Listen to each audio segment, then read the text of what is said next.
justice, and equality for the black man, and where and when is it to be attained? Well, take equality first. The Honorable Elijah Muhammad doesn't teach us to associate equality with whites. Equality has nothing to do with whites. We don't want to be equal with the white man. He's not the criteria or yardstick by which equality is measured. He's not in a position to tell us we are equal. It's not his right. It's not his to do. Equality, we want equality. We had equality before the white man was created. We had equality before the white man came into existence. And we want equality whether the white man is on this earth or not. Equality means the opportunity to develop all of our dormant potential, all of our dormant capability. And in developing this dormant capability, the right and the ability to stand on this earth on some land of our own and bring about a civilization and a society in which we will be completely independent, complete freedom to take care of the needs, to take care of the wants and the likes and the dislikes of our people, to establish our own nation, our own society, our own heaven, our own future. This is what we mean by freedom, by equality, and justice means as you sow, so shall you reap. Salute the Malcolm X, man. What's good with you tonight, Water, man? Man, another day above water. You know how we do. Yeah, definitely, man. I had a great day, man. Today was the weather changing though, man, but I had to get out on that water and just live life one time, fam. Now I'm speaking to the water god. You know what I'm talking about. You already know, man.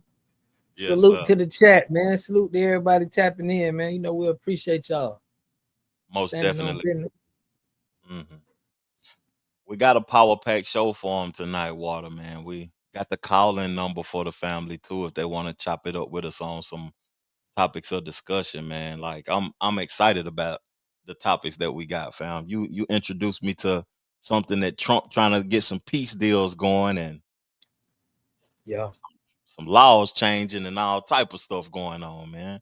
What a time to be alive, fam. What a time to be alive. Hey, what does that statement mean to you though? What a time, like thinking about the current climate of the country and the world right now, what a time to be alive. What is that, what is that saying to you, fam? It means to me that an empire is falling and it's time for our lineage to get back in power, So it's like, I feel good about being alive in this time. I feel like, the young Muhammad Ali in their times and the Fred Hamptons, we can do something now. It's like, it's open for us, the back door open. I agree with you too, because I feel like, 50 years from now, like how we look at the 60s. The 60s was one of those decades that was one of the most pivotal decades that I can think about, like stuff changing and transforming. And, it was a lot of assassinations. It was just a whole bunch of stuff that was created, like a whole bunch of government stuff, welfare and this and that. And it was just a lot of things going on. And right now there's a lot going on. And I'm just interested in chopping it up with my dog, man. For real. Always, man. Likewise, brother. For real. Yeah. So what we got for him, man? So what we got? What's the first step? The first topic we got. I seen both of us talked about it on our channels, talked about Diddy being sentenced. And but we ain't talked about it together though.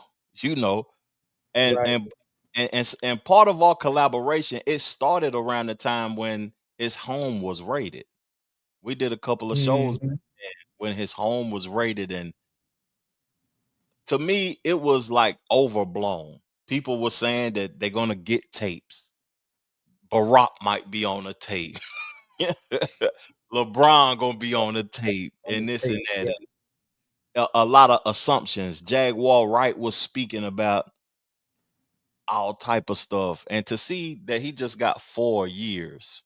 A lot of stuff was thrown out too, because when they went into the home, wasn't it guns and machine guns and stuff in there and all of that?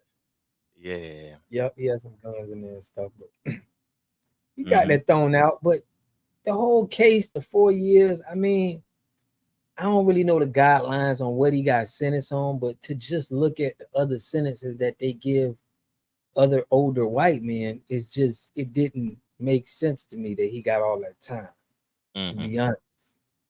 Um, I did a show as a white man got 6 months for a child for abusing a woman, and she was a child, she was 12 years old. And it wasn't the same energy held for that pastor that they holding for Diddy. And Diddy didn't even mess with a kid. They don't have him for no minors, no children. It was all consenting adults. So that's just where I'm with it. It's just a little weird for me. When we talked about the Mann Act on previous episodes too, the Mann Act was created for a black man, that boxing guy. I forgot his name though. It was a guy Jack that, Jones, I think. Jack, yeah. and they Yeah. still using it against black men 100 years down the line. That's crazy. Because it's the Mann Act of 1910. That was 115 years ago, fam. The main thing when I think about America and the chaos and stuff that's going on now, like I feel like some of these old laws need to be changed. Yeah, Like, definitely. Just like with flowers, it's like you could have went to jail for growing the wrong flower. You could have got you 10, 15 years in jail. yeah, That's yeah, crazy to say though, right? yeah, growing the wrong flowers, because that's natural, something that God gave, But Right.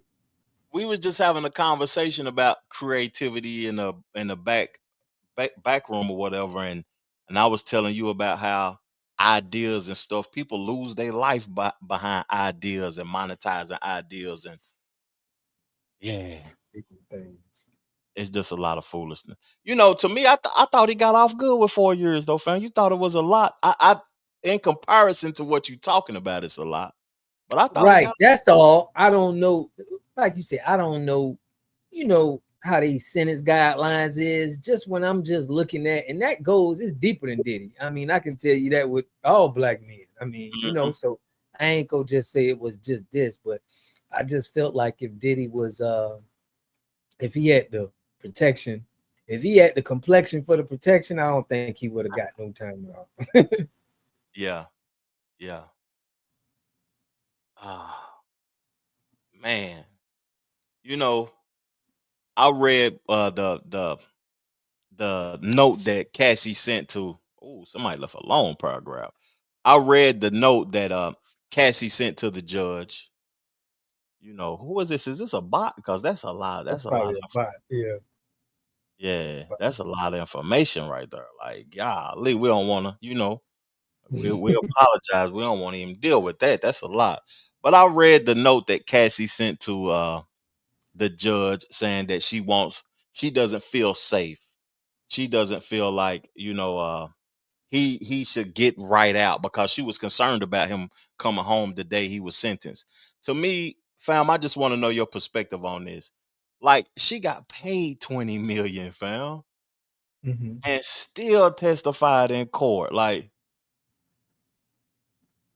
I didn't even know you could do that, fam. Yeah. And Yeah. she Like was that. a willing participant. She contributed to the freak offs and calling people and all that old type of stuff. She should have been guilty right along with him based upon the actions that she was doing. Yeah. But the lawyers,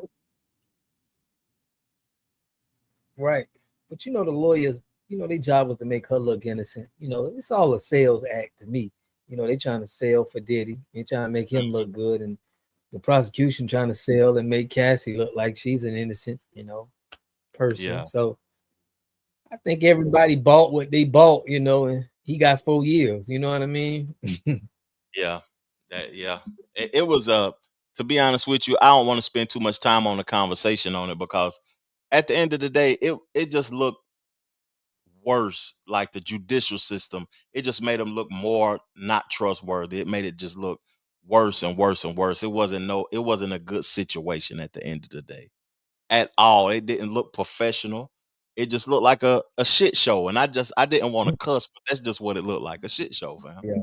What justice system is right now, man. It is that right now. Yeah. I can agree with that.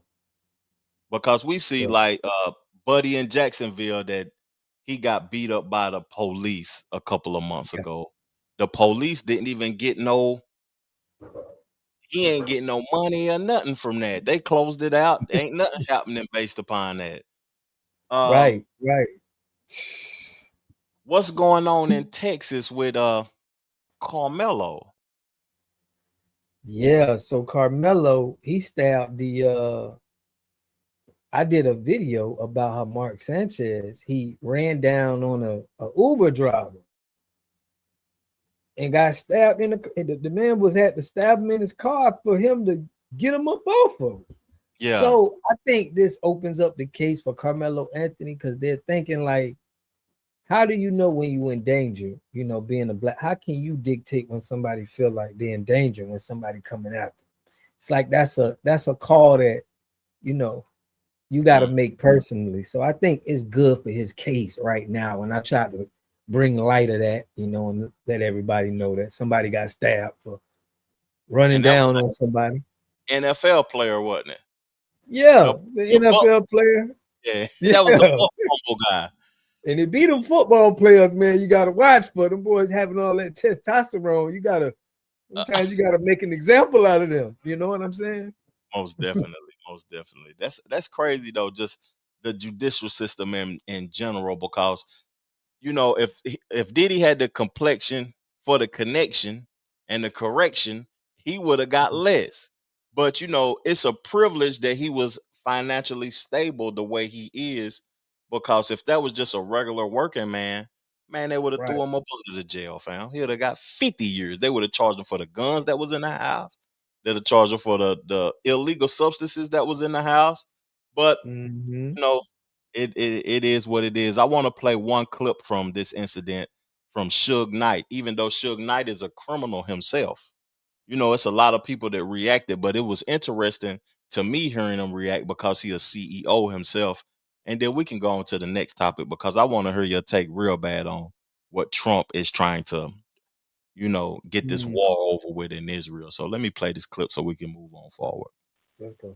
Well, for his Puffy concern, it's a great day for him. It's even a better day for his family, you know. His mother, shot goes out to his mother. She gets to spend her days with her son, soon back on the streets, and he got daughters. So that's always a great day for the family.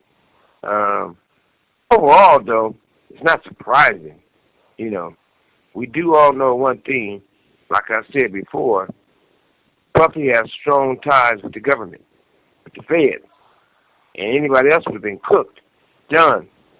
I mean, that's the first time in history that a person going to get sentenced and they can actually put on a campaign like they're running for the president of the United States, where they can show videos and pretty much everything. Only thing I was waiting on was the fact that I was waiting on him to bring out the DJ and start playing music and let him do what he do best, dance and shake that ass and end up with no time.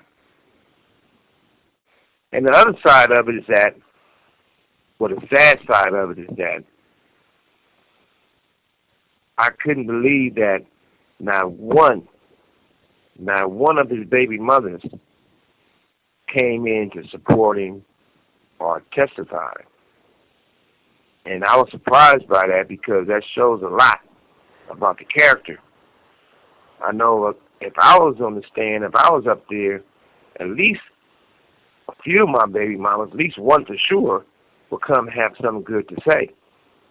But overall, when you look at it, I do feel a certain kind of way for the victims, for Cassie. I mean, but what Cassie expect? She started having sex with the higher help. She should have had more of a real nigga on her side, because there's no way in life that his involvement with the government that he would ever really get a lot of time or really ever really get punished. Suge Knight the bully, man. You know, he kept talking about his involvement with the government, fam. He mentioned it 3 times in that piece. And when he talks about his involvement with the government, it makes me think that, you know, he had something that they needed access to. And they just giving them a, you know, a little spanking to get access to what they needed. That's interesting.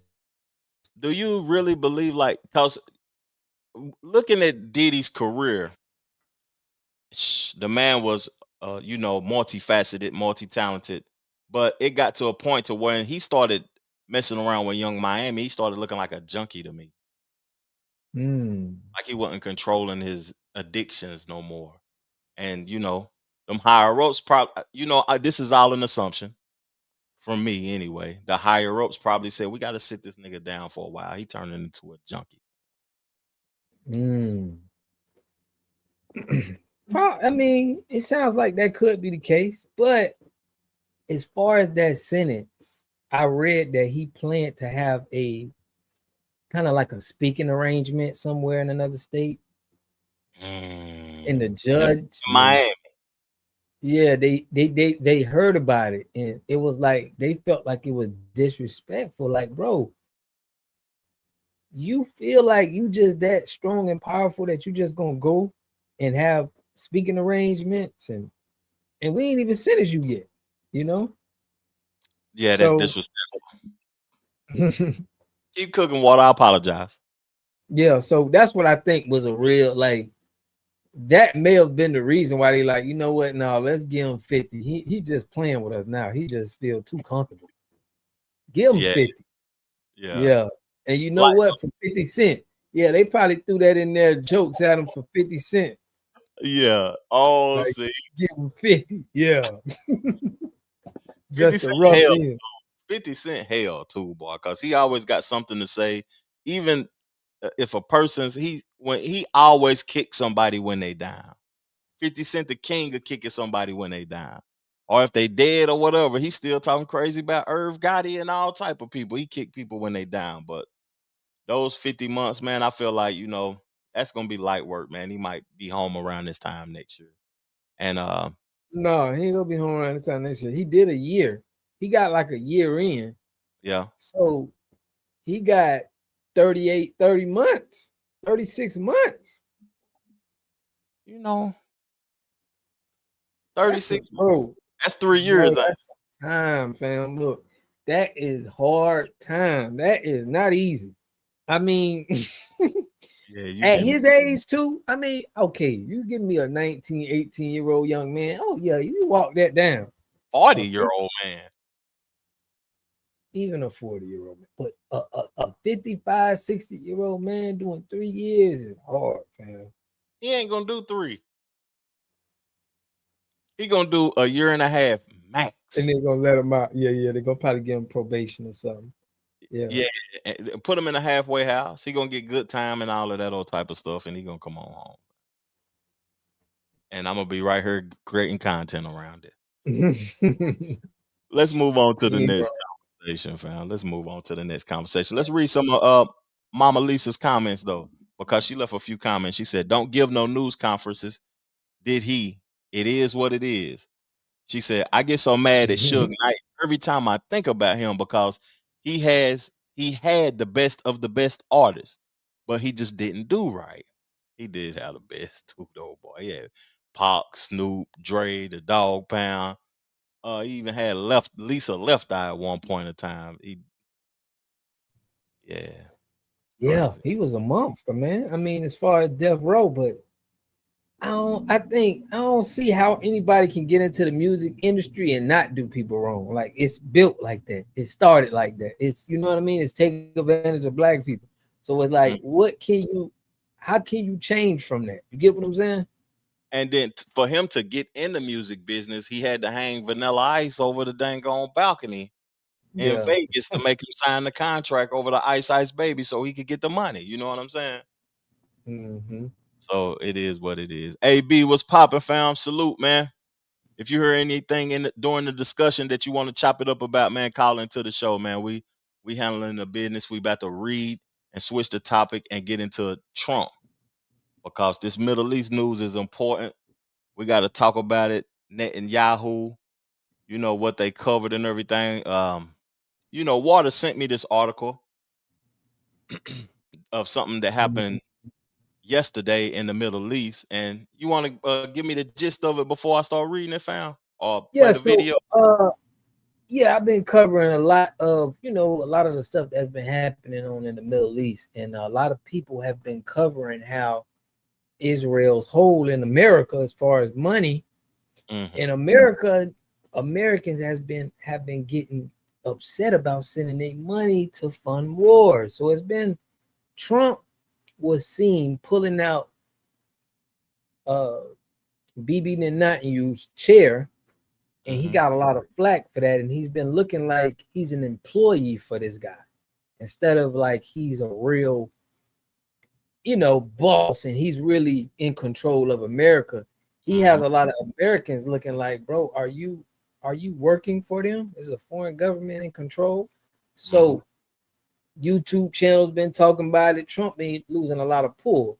And then Trump goes and he drops this, which I think is it was a smart move from what the temperature of what's going on in the politics is going right now. So I think it was smart. He had to do this because he was losing, he was losing the people. Yeah, losing his base because everything that he ran on as a president so far, we ain't seen no action. That's just my opinion. Because the things that he ran on, it sound like, things that I was interested in. I'm an independent. I didn't vote for Kamala or Trump, but right. I linked to the things that Trump said more because it resonated with my lifestyle. Because Trump is a real estate president. I love real estate. I'm invested in all throughout real estate. He ran on helping people get the finances back. He ran on ending wars. Stop sending $60 billion a month to Ukraine. That's what he ran on. And all of these things he ran on bringing down inflation, bringing down the interest rates. I don't ask for nothing, fam. I ain't asking for nothing from the government. I don't want nothing from the government, but I want an opportunity. And if you're going to create an opportunity, then I'm for it, fam. I'm all for it. So, who is this? This Markeith Bankroll. What's popping with you, fam? What's good, bro? Yep. He said Trump is turning Democrat cities into war zones. You should be scared. Yeah, that's true. That's true. Most definitely. But I ain't. They shouldn't be looking for me, fam. For what I'm doing. And I was watching a city council video today, and the people from Charlotte, they was advocating for Trump to send the military to the city.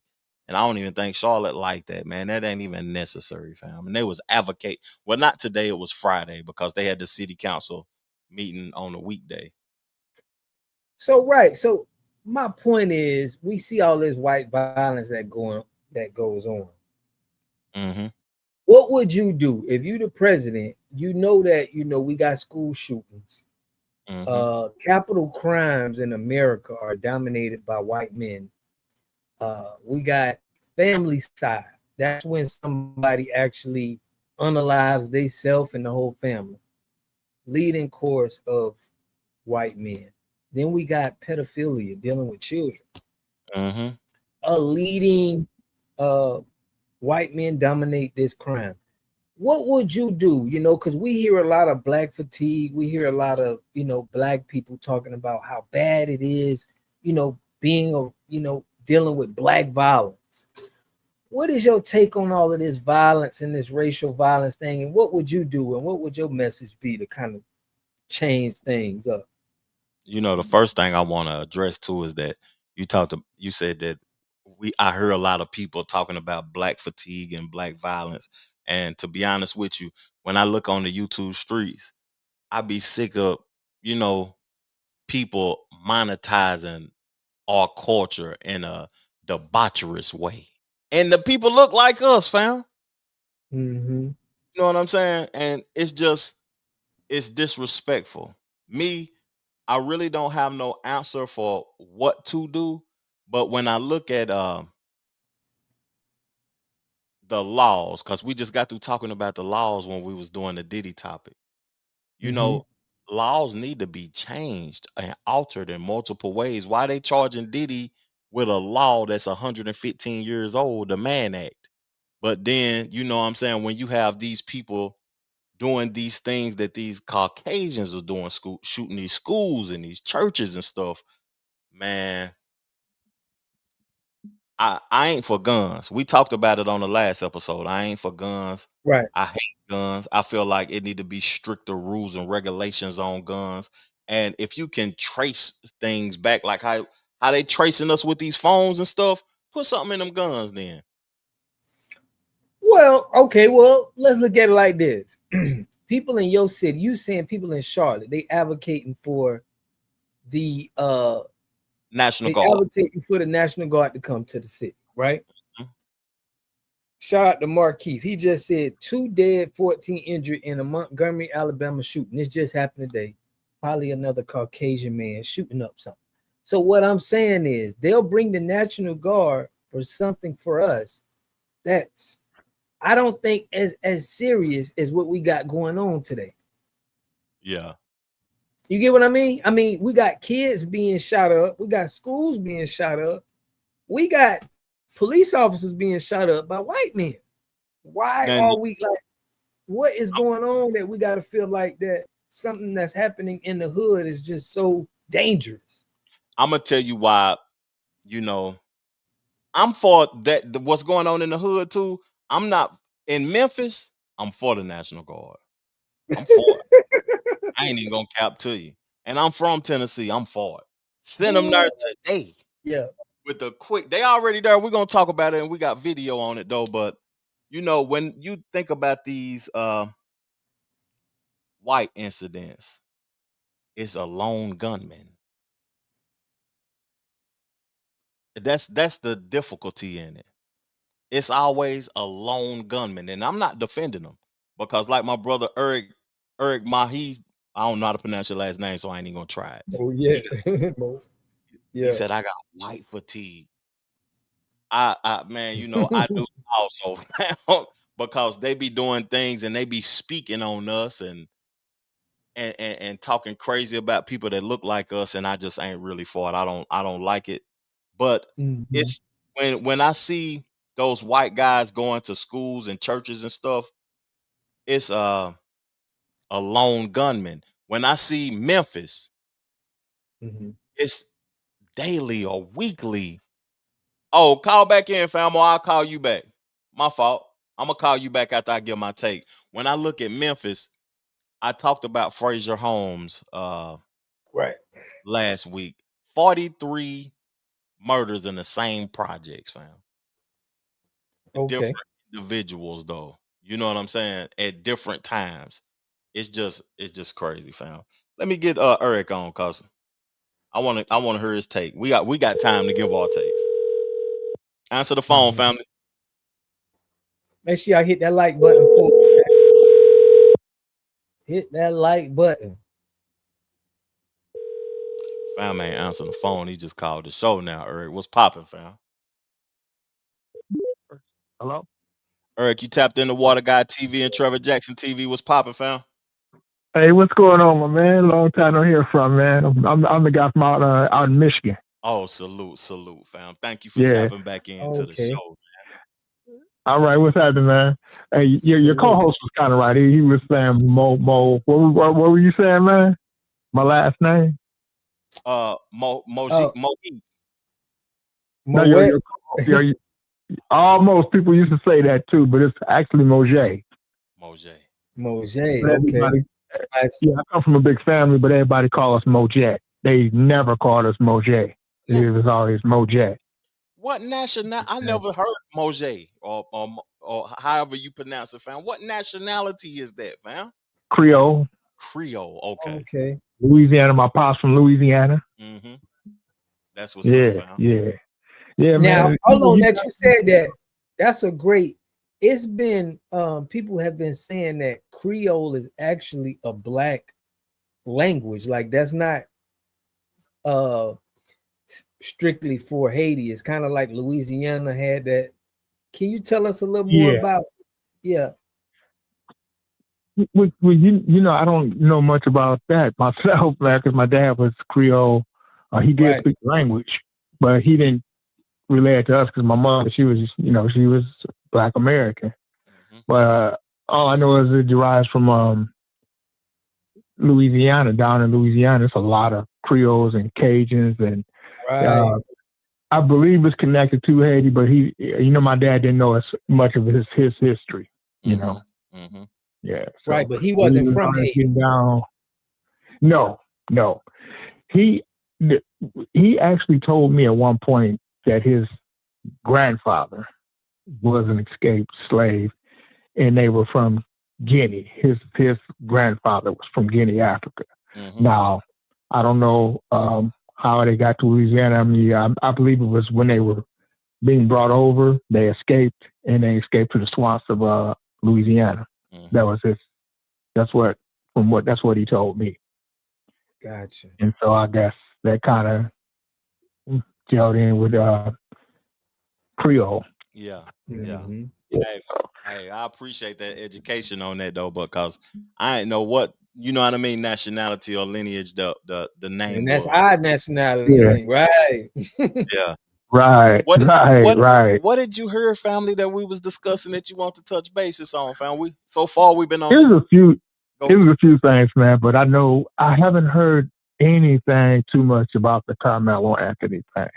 Can you guys enlighten me or update me on that? Because I haven't heard anything. The last I heard was his family was trying to get over, and they had to hire a court-appointed attorney. They're pretty much saying that, I'm listening to different YouTubers, and they're saying they were just leaving the boy out to dry, pretty much. So. Yeah, it's been from. I ain't got my phone muted you. I apologize, fam. It's been silent though. I ain't heard nothing on it, to be honest with you though. Well, I broke something on it yesterday. It hasn't been much information, but what they doing right now is they trying to squeeze Carmelo Anthony with the media, because he was getting a lot of money from black people, and then they started running a media campaign and getting black people to stop sending the money, saying that they buying all of this expensive stuff and they didn't even pull the money out. So that was a campaign on him right now to try to get the influence to get people to, change their views on him. But I don't think it's working. And I think with this recent stabbing of Mark Sanchez, I think it made his case a lot better, Right. Hey, and this is my thing too, man. Why are they so worried about what they're doing with the money? But, the thing is, Austin Metcalf's family was able to say, hey, we need to relocate because of what? Because your son got stabbed, not to be heartless or anything. When do victims have to relocate? Unless they, got hurt by the mob or something, that's different. But, but his family is paid, man. And let's be honest with you. How much did it cost to bury their son? I'm not being insensitive, but less than $20,000. And they got the mother got money. Yeah. The father got money. I even heard the brother got money. So when is it gonna stop for them? And after all this is done, guess who's gonna get paid? Mrs. Metcalf. Yeah. They're gonna have documentaries, all kind of stuff on her. She's gonna be on talk shows. She's gonna be on everything. But it's crazy. I mean, just like the Shador Hendricks things. These people don't need all this money, man. Yeah. I can see Carmelo's family needing to relocate because people are mothers. They want to kill that boy. That's the cruel part of it. Emmett Till, man. You see what they did to him, man. So you gotta. And that was years ago. They want to start doing stuff like that again. Yeah, You know, they want, yeah. And his trial date is set, but is he still out on bond? Yeah, he's still out on bond. Who was that? Carmelo? Yeah. Yeah. I believe he's still out on bond. I don't think he's going to be out to the court date, I guess, you know, until the sentencing, you know. He can't relocate until after the court date, can he? Right. But the family relocated, but I'm pretty sure it's still in that area, you know. I guess he has to register and, you know, all that because, you know, they did have to relocate because of all the flack they were taking, you know. And, you know, the people not realizing that he didn't do it. I mean, they didn't do it. You know what I'm saying? Right. Yeah. So, but I just saw that about the football player that got stabbed. So I don't know what he did. All I heard is he got stabbed, but they ended up arresting him. So, you know, right. I didn't know like they should have did. Like they should have did with Austin if he would have made it. If he would have been alive. Yeah. You go and you put your hands on somebody, and I can't judge a man for feeling like he got to protect himself, knowing the climate in Texas, you in the South, the history on what's going on. I can't judge him. So I mean, right. I just feel like this is helping his case. It's helping Carmelo Anthony's case to see these football players be feeling a little, you know, like they could do anything and bully anybody. And that was a case on TV, you know. Yeah, he's a little dude. But here's my thing, though, man. They made such a big issue about this kid carrying a knife. Right. Knives, man, you know, this is what I always said. You know, I came up in school in the 80s. I see little white guys have little cases with the knives in it, utility knives, all the time. When they carry a knife, it's utility, but we carry a knife, it's a weapon. And I hate to see, like you guys were speaking on some of the black conservative YouTubers, they were really at that boy's neck as if you don't carry a knife. Like in the South, they carry a knife like it ain't nothing. Just utility purposes. Yeah. You know what I'm saying? And that's all I'm, you know, that's all I'm saying. It's like, I don't know, they never said how big the knife was, but people always carried a little something on them, you know, whether you're a teenager. Blade or something, you got something on you. Yeah, you know, it's normal, you know. But I was kind of lost because I hadn't heard anything about it. And it's like, did you guys ever see any videos of it? You know, the video did they ever come out with the video? Nah, the video ain't been released. Well, they released it. They released it for people to see, but then somebody decided to go on TikTok or something and put something on the video, so they suspended it. Now you can't even watch the video.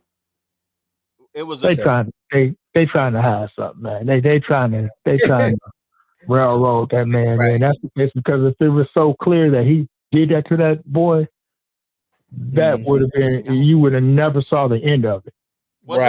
Was it released early or was it released after it started? It was released privately. You had to go into the county and you had to go in there and watch it.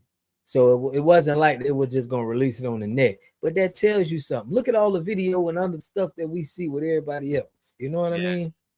In a high school event too? Yeah.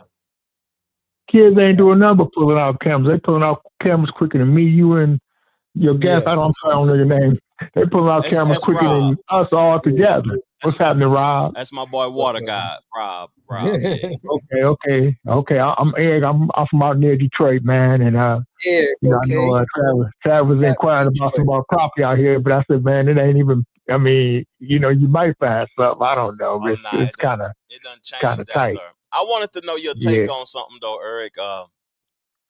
You know, before you called in, we was talking about the National Guard going to these Democratic cities, and we was bringing up why they ain't going to places where Caucasians are acting a fool at. You know what I'm saying? That's been the propaganda for years, man. You know that's been the whole propaganda for years. It's only crime in the Democratic black ran cities. That's why. They're not going to Montana, you know. And then when they do something, it's just out of the blue. A lot of times, I think their crime is a little different, whereas it just comes out of the blue. A mass shooting out the blue. you know, a domestic killing out the blue, you know, in house, where we known for more. Our stuff is more out there, like you know. know what you just made me aware of that I don't want to say because it's gonna sound like I'm speaking down on my own people, but I'm not. It's more like ours is organized crime through gangs and stuff. Right, right. And so that's what they know where to come. They're gonna come to Detroit pretty soon, I'm pretty sure. But they know it. In theirs is more seem like it might be more. I don't know how if you lunatic. Yeah, lone wolf lunatic. The wife is going. You had the husband killed, the husband had the wife killed. You know, stuff like that. You know, and it's just it's different, but they they doing just as much. And the thing is, and people say, "Oh, I got black fatigue." Well, I have white fatigue, but the real truth of it is, man, this is a very demonic place right now in America. Everybody's doing wrong, but they just try to make it seem like we're doing wrong. Everybody's doing wrong, man. Yeah. Everybody's taking advantage of the welfare system. Everybody's scamming. Mm-hmm. Everybody's hurting each other. It ain't just black on black. That's just that's the propaganda that's been set out for years, man. And they just shoving it down their throats, shoving it down, and they just believe it. And I don't think they really believe it. I think a lot of Caucasians don't really believe that, but it's a way to just keep a knee on our necks. You know, I think it's really, they just want to keep a knee on our neck for some reason. I don't know what the hate is. You know, you got more power than us. You can go get a job quicker than us. You can go start a business quicker than us. What's the problem? We down, you know, and I don't understand it.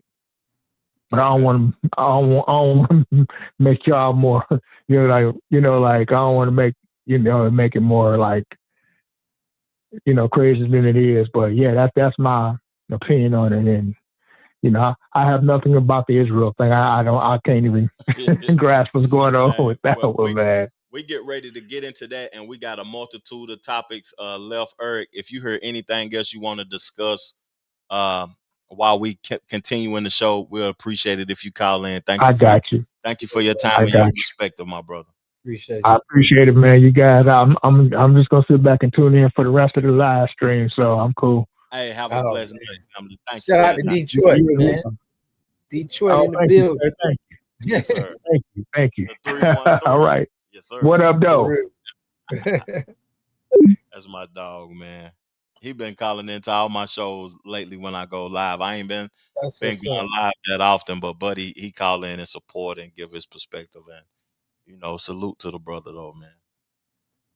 Real talk. Let's get into this. Let me read a little bit of this article though, or should I play the video first? Yeah, because they don't know what's going on with Israel, so let's let them get an understanding of what's going on, so we can, okay, have a better understanding. Let me see if the video play. First of all, tell me if you can hear it or not. Oh Lord, they got a commercial. Let's talk before the commercial comes. I like YouTube content too because I can pay for that premium and cut that commercial out, but. As soon as the commercial go off, I'm going to let him play. He did. It was actually quite a short statement. Can you hear that, my brother? 3 or 4 minutes long.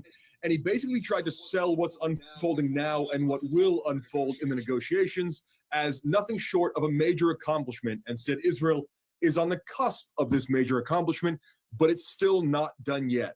He effectively promised the country of Israel that potentially in the coming days, and perhaps before the end of the holiday of Sukkot, which is going on now, Israel could see all of the hostages released from Gaza. That's 48 living and deceased, 20 of whom are believed to be alive. In exchange, and this is kind of where he puts down his own red line for negotiations, Netanyahu said that Israel would not withdraw its military from the territory it has seized within Gaza. Israel controls 75% or more of the battered territory, and Netanyahu said that in exchange for the release of the hostages, Israel will not withdraw its forces, at least not in any major way. So he is effectively laying down his own red line for negotiations and saying Israel will continue to hold and occupy this territory. He also says it was military pressure that brought it to this phase. In the first stage, he says Hamas will release all of the hostages. Israel will hold his territory. Again, he pointed that out several times.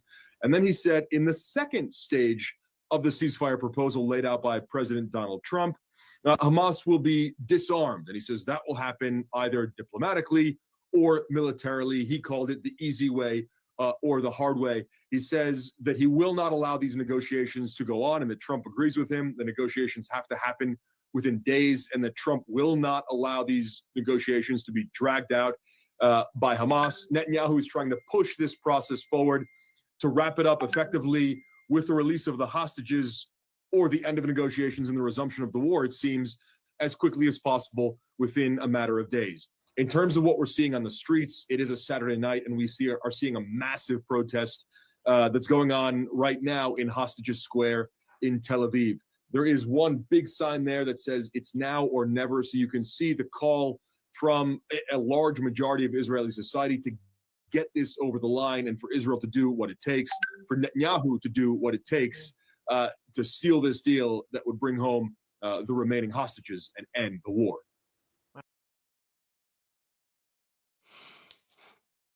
Let me get to reading a little bit of the article of what Trump was saying and what had been said. So Trump urges swift action. U.S. President Donald Trump is keeping pressure on both Israel and Hamas to move forward with his Gaza ceasefire plan. Trump says Israel has agreed to an initial withdrawal line and that a ceasefire would be immediately effective if Hamas also approves. What each side is saying, Hamas says it's ready to enter negotiations for the release of all hostages, but has stopped short of accepting Trump's proposal unconditionally. Israeli Prime Minister Benjamin Netanyahu has expressed optimism that all hostages will be released within days. U.S. delegation, Trump's special envoy, Steve Witkoff, and son-in-law Jared Kushner are traveling to Egypt for discussions on the proposal, according to two U.S. officials.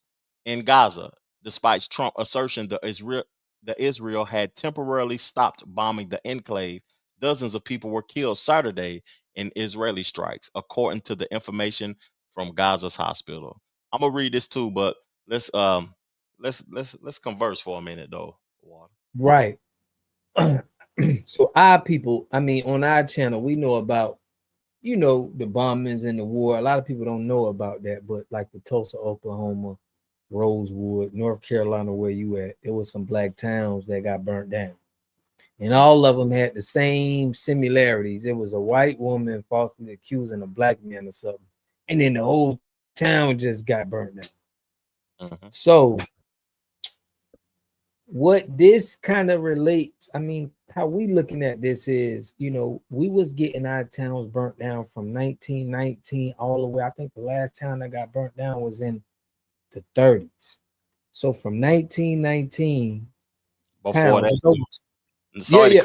Before that too. Yeah, even before that. Yeah, even before 1919. But I remember the big 1919 massacre. Red Summer.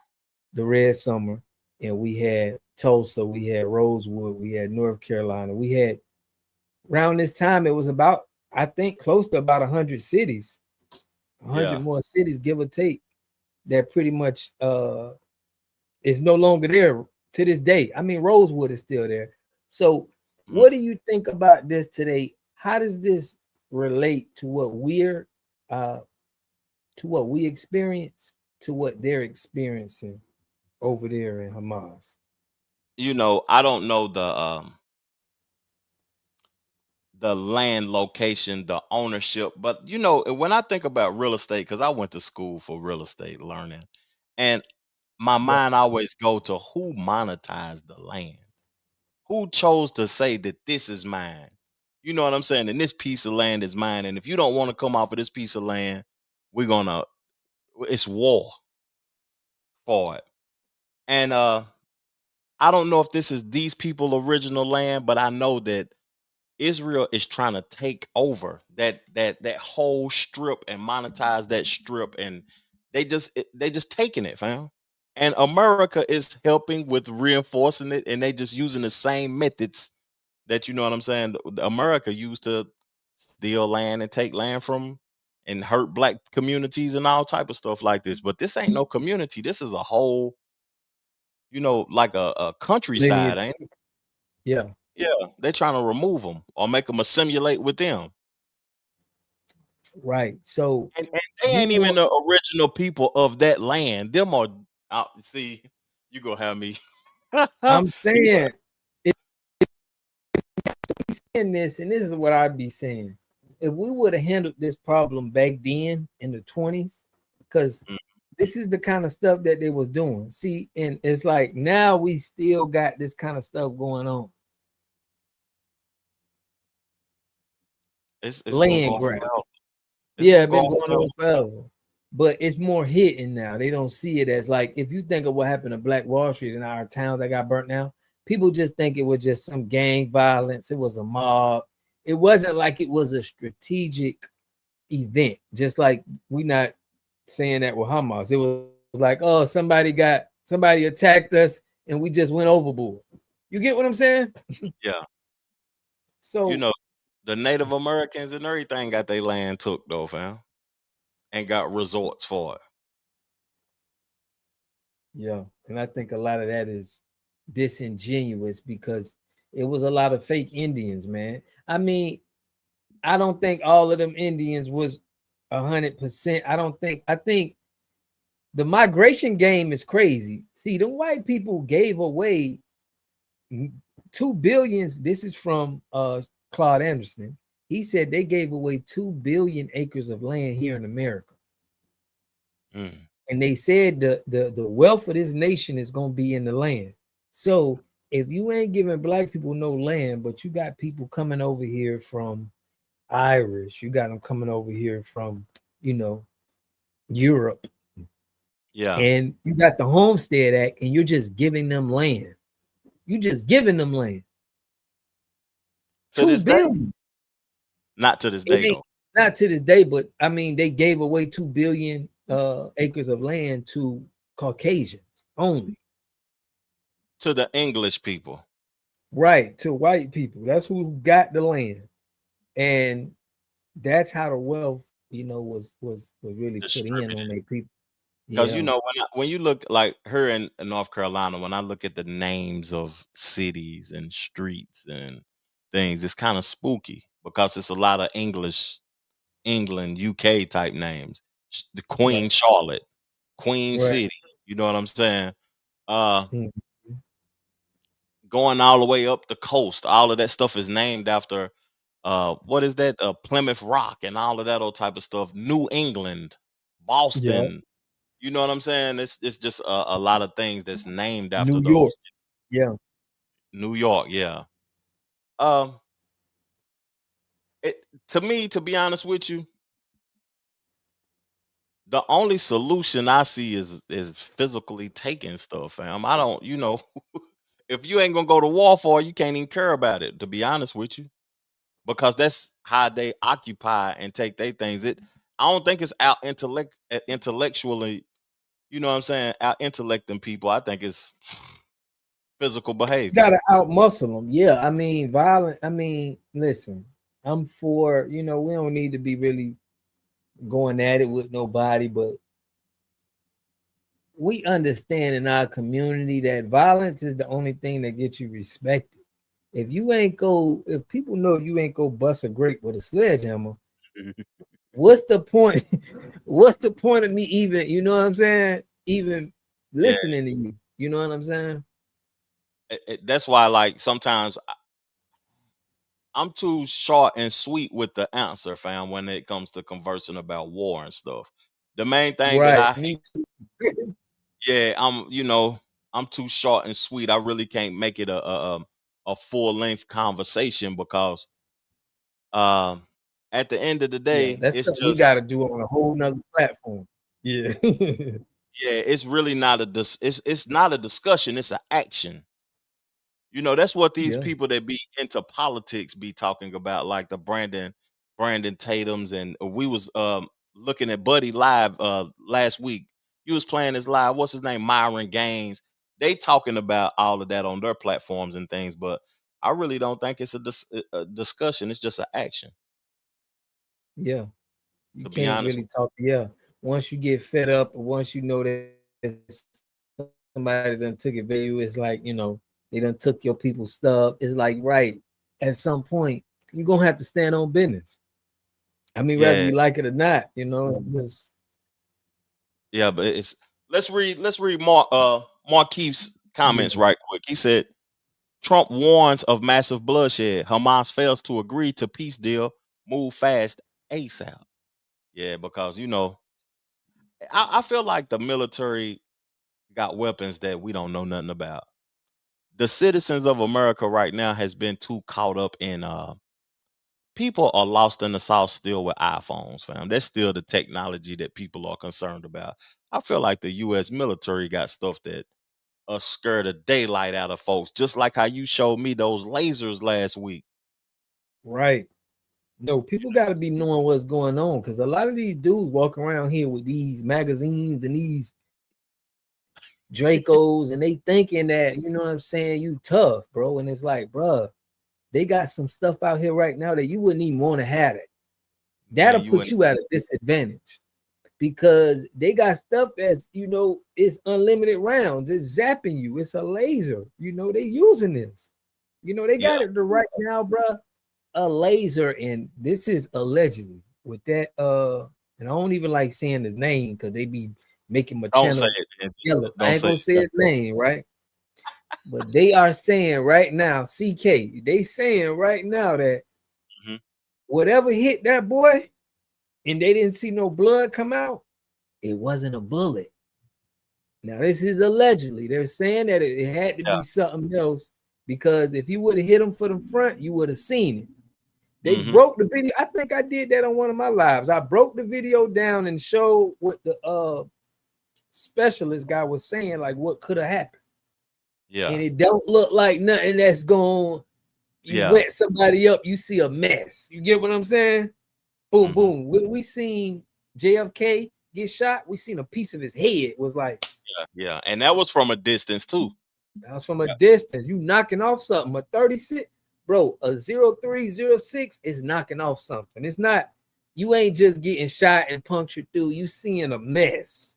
Yeah. And I ain't see that. So it's just something that I'm trying to bring aware to my people, to let them know that they're already testing different weapons that you don't even know about.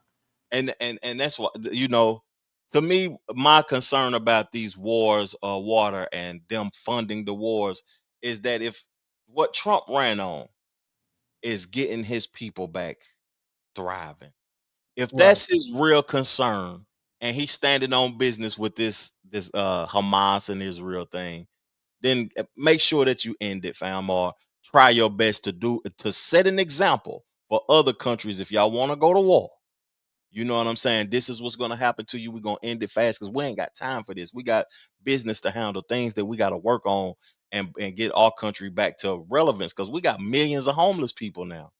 We got Right. millions of people that's illegally over here. We got to tighten up. We can't be worried about what y'all got going on. So that's what the only thing that I could take from this is that I'm glad that he's doing that, and he's speaking the way he's speaking. End it, man. For real. Right. If they take their land, take their land. It's just Right. You I saying can't just help. end it. Yeah, But just me, fam, I think that Trump is a white Obama. The same thing that Obama did for us when he got in there, and we damn. was like, man, I felt so good. I'm like, man, Obama, man, we got us one in there, man. We in here. And Yeah. then after I seen what he was doing for the LGBT community, I felt, dude, I was pissed at politics. I didn't like politics at all, fam. I was like, bro, I never get involved in this. All Don't right. play So my feelings like that. his name ain't even I Barack think the Obama, fam. same thing.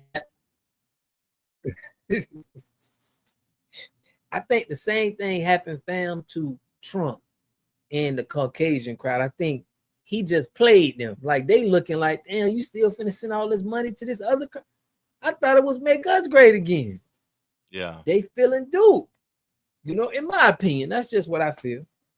Nah, I understand what you're saying wholeheartedly, fam. And I'm gonna read some of the people's comments that is tapping into the show.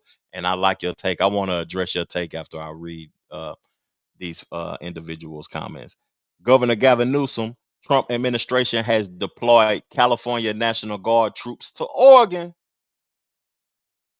What's going on in Portland? Are you out there on the West Coast, fam?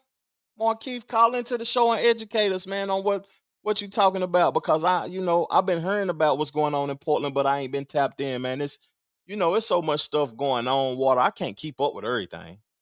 It's impossible. Yeah. It's Yeah, impossible. keep up with everything, but I mean, the main thing is we got to keep up in is knowing that this empire is crumbling. It's crazy times we're living in, and I think the trust in the system is leaving, and it's some things that's happening that we got to be aware of, because I think it's gonna be a place for us to be able to be in a better world than we ever had. Yeah. You ask me, Yeah, some things can change though. That could help the world, but I'm of the belief. I want to know what you think about this, Rob. And it could be that I'm dark minded, or I might have a negative connotation of the world, but I think the world will never get better. I think it's only gonna get worse. I don't think it'll ever get better. I think it's just gonna get worse, worse, worse, worse, and worse. It ain't never got better.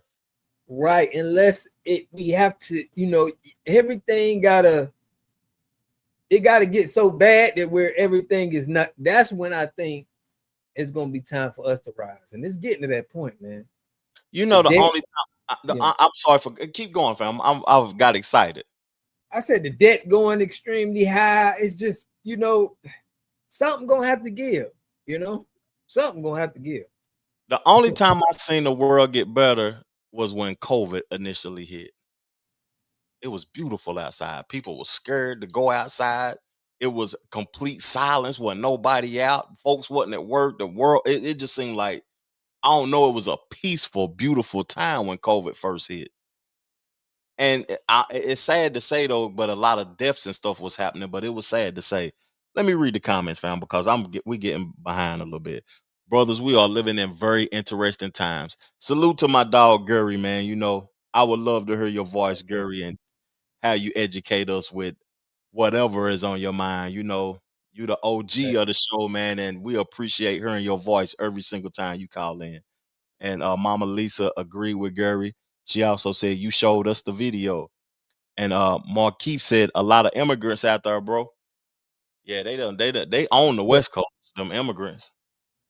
Mama Lisa said, I'm sure I can say what I want to say, what I think about CK and what happened to him. Please don't get our channel took down, Mama Lisa.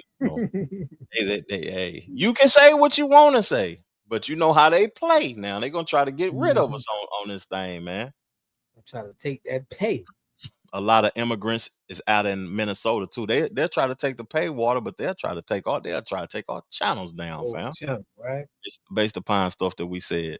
I'm gonna put this on the screen though, but I don't know how many people we got in here that is like parents or whatever though. But I talked to you about this in the back of the room or whatever, the break room or whatever of the channel. But I want to play a clip about laws that's being changed and parents. And I'm interested in learning from people that are parents about this. A string of car break-ins over the weekend has now led to charges against 3 suspects and several of their parents.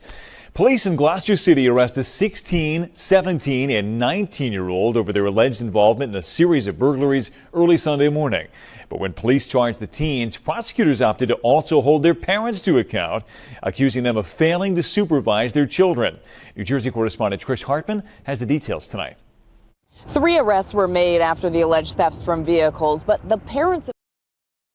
We're going to play that clip back. I think we got the caller calling in. Is this Gary? Yeah, this is Gary, brother. Trevor, what's up? What's up? What's going on, family? What's going on? We appreciate hearing your voice, man. What's up, Gary, man? Good to hear from you. Thank you. What's up, brother Rob? Blessings, man. Blessings, man. I was trying to get in, but I think they are messing with your show, man. The signals are getting all cross and stuff. We talking that talk on her though, Gary. That's probably yeah, you're absolutely right. Mm-hmm. I wanted to comment on what had happened in Chicago with the big raid by ICE. Mm-hmm. Oh, can I talk on that? Educate us, please. Okay, if you notice, everybody came out. They were acting like they were just going after foundational Black Americans. Mm-hmm. If you remember, and that was the issue that they were pushing on the mainstream media, and a lot of the posters were coming out on the social media. But what I found out is a lot of the people that lived in that building were Haitians and Nigerians, and it was a large contingent of the gang, the Trevor, the Argentinian gang. Mm-hmm. You know what I'm talking about? I can't pronounce it, but I know what you're talking about, though. Yeah. So they, something like that. And what I found out is they were going after them because they had murdered somebody in that building. You hear what I'm saying? And they got about 37 of them out of the building. And they're not putting that on the news. They got 37 of actual members. If what I understand, they really weren't bothering any Black Americans over there at all. And a lot of Black Americans were trying to move out of the building because the gang had taken over the building. But for some reason, they're trying to pull us Black Americans into this immigration thing. So they're trying to make it look like they're attacking us, and we can't be deported. Up under the 14th Amendment, you know, we're citizens. Mm-hmm. And so, but they're trying to make it look like some kind of way that we can be imported. So I guess they're trying to pull us into their issues to give them some clout to combat what's going on with the mass deportations that are going on right now. So what do you brothers think about that? I've been aware of that lately too, though, that, they're trying to align themselves with us, the immigrants and everything. And then it seems like when I listen to mainstream media, when they speak about Black, they ain't speaking about foundational Black Americans. They talking about, these immigrants and migrants that's coming from these other countries that's committing these laws and crimes. And it seems like they're using that word Black to try to string us all together. And you even got Black folks on these platforms talking like that also, fam. Oh, yeah. Yeah. Have you heard about that new song that just got released by Mona Lea, the one Sexy Solange? Yeah. Okay, so it's a real big hit right now. And Solange really is another word for foundational Black Americans. The guys that created that, they want to show with Tariq, and he came on and said it's another way of saying foundational Black Americans. It comes from a word they call autonotosis, which means Aboriginal. Mm-hmm. So when that word means Aboriginal, but because it has soul AAN in it, a lot of people would think that it meant African American, and that's not what it meant. Yeah. What they said. So there's a lot of non FBAs are trying to latch on to that word, but they can't because it's still another way of saying FBA. The creators said that that's what they created it for, so they can't really use that word for any other thing than meaning FBA or Black Americans. Mm-hmm. But a lot of the Tethers are trying to latch onto that, but they don't realize they don't have any ground to stand on, because the owners came out and broke it down. And when she came out and made it popular, she did say she's a Black American princess, right? Mm-hmm. So a lot of the Tether women are running around saying they Black American princesses now because her record is such a big hit. Wow. And so they're trying to for some reason, man, we're so important. We're much more important than what we think we are. Everybody's trying to latch on to us. Mm-hmm. Now, I know that we're very spiritual and God is moving with us right now. Mm-hmm. And we're making a lot of progress, even though a lot of us don't think we are. Yeah. And we're on everybody's conversation.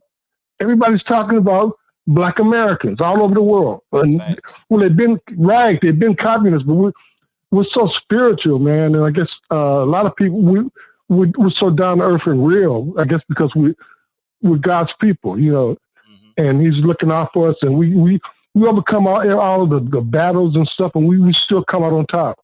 And everybody's still attacking us.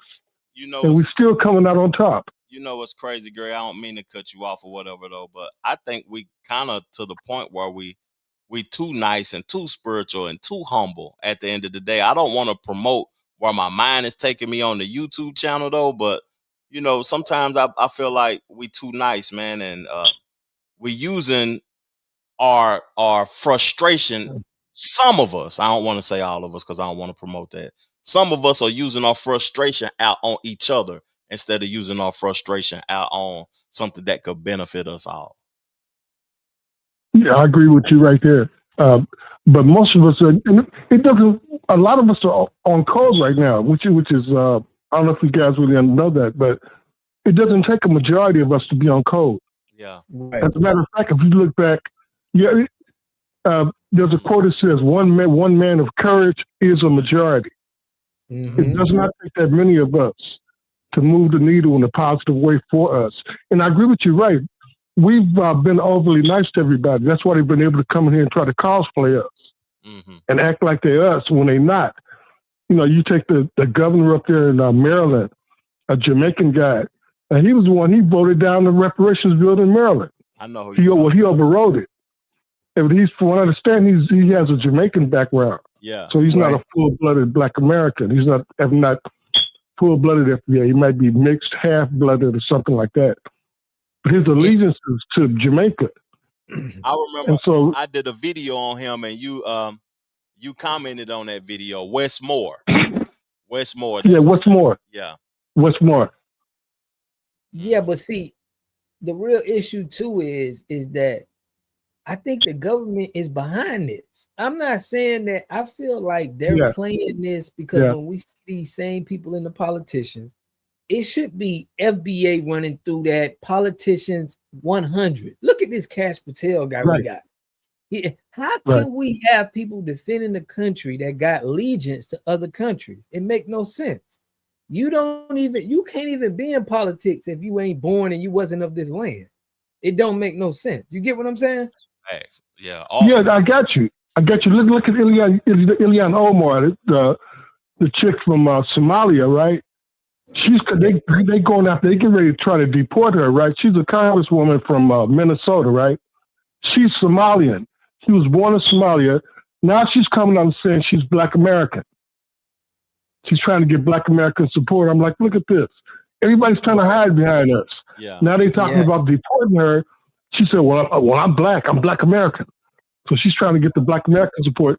She's never been down with us. She's always been down with the Somalians. But everybody's trying to hide behind the higher ups. Yeah. You know, now that she's in trouble, she's trying to get us to back her.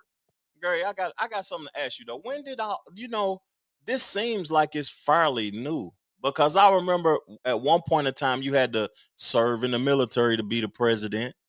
You know what I'm saying? You had to be right. It seems fairly new that people coming from other countries and they becoming representatives and governors and senators, and you know what I'm saying? They getting powerful political positions. When do you think that started to change, or has that always been a thing? No, it hasn't always been a thing. I'm not sure. I think it was Bill Clinton when he was one that really wasn't in the military. I think it changed with Bill Clinton because most of the other presidents had military service, and it made a difference. And on the issue of being citizens, there's some kind of bill in Congress now that's trying to pass that you have to be at least 3 or 4 generations before you can run for any political office. And I agree with that. Yeah, I think that especially if you're going to be on the Black Congressional Black Caucus, I think you have to be FBA because most of the members in the Congressional Black Caucus are not FBA. They're not Black Americans. Yeah, but you know what they are. You know what they are. They do rep some type of lineage. I don't want to get none of our channels going. But anybody that you see that's FBA, if they really FBA, only way they get in is if they take the oath. You get what I'm saying? Some kind of way they took an oath and kind of, you got to pledge to something else that ain't of the of your people. You know, like they ain't letting me and Trev or you, Gary. Yeah, we don't go in there. We don't qualify because we haven't gone through the right indoctrination. and they pick these people just like Jasmine. What's her name? Jasmine Crockett. Jasmine Crockett, and nobody knows that she's really FBA. Right, but even if she's FBA, she claimed something else before FBA. You get what I'm saying? She throwing up other signs that ain't got nothing to do with repping her lineage, and that's how I look at us. FBA, you got to rep your lineage first and own it. Right. I can't. Right. No, I heard something interesting. You were talking about they have to take that oath, right? You can't serve two masters. Trying to serve us. You skipping a little bit, Rob. We can't hear you. You going in and out. What you're saying? My bad. I was saying that they're taking oaths. Dang, internet skipping. They're taking oaths on the other side, so we can't trust nobody that's taking any kind of oaths with anything other than pledging to the lineage of us, our ancestors. You know. Right. We're legitimate people. We're the conscience of America. Right. Okay. Could you hear me, Trev? You crispy clear, girl. You crispy. Oh, we the conscience of America. I'm listening. Yes. Look, let me talk. Rob was talking about them taking the oath. I was listening to one of these channels. They would call them far left, right? And they said that most of the congressmen and judges have not pledged to the Constitution. Right. Did you get what I just said? Yeah. Have you heard about that? I don't want to go too far. I don't want to get the channel flag. Right. You good, but you right on point. Okay, I'm good on that. A lot of them have avoided taking their pledges because they know if they take their pledges, they'll be obligated up under the Constitution, to defend against enemies, domestic and foreign. So yeah, Rob, you're right. A lot of them have been paid off. They're compromised. You're absolutely right. On both sides of the aisle, the conservatives and the Republicans. I'm gonna tell you. Even though, go ahead, bro. Go ahead, Gary. Go ahead, brother. Say it, Trev. I'm gonna tell you something that I think though. I feel like a lot of these guys, like we shouldn't be representing them or speaking or even expecting them to do something because they willing participants to the movement of, they want to be a part of that. They want to be, not representing the whole of the Black community. They want to be a part so they can feed their family and get in with the get along individuals. They don't want to be, standing on business for real. Right. You're 100% right. And they make it obvious. I'm going to land my plane, but I want to leave everybody leave with something, a bit of hope. There's a spiritual battle going on right now, and the Almighty is behind it. So realize that everything's going to work out for our good, because there are things that He's doing that they always leave out God. Everything when these connivers and conspirators get together, they think they're so damn smart. But there's a creator. You're only the creation. There is a creator. And remember that the world is His, and the glory of the world and those that dwell therein. And His will is going to be done regardless to whether you know it or not. And believe that everything's going to work out for our good. And it's working out. There are a lot of forces working on behalf of us. And we're God's people, and God is working on behalf of us. We're going to be fine. I don't see too many Black people freaking out right now. Black Americans. Everybody else is freaking out. Yeah, I agree with you.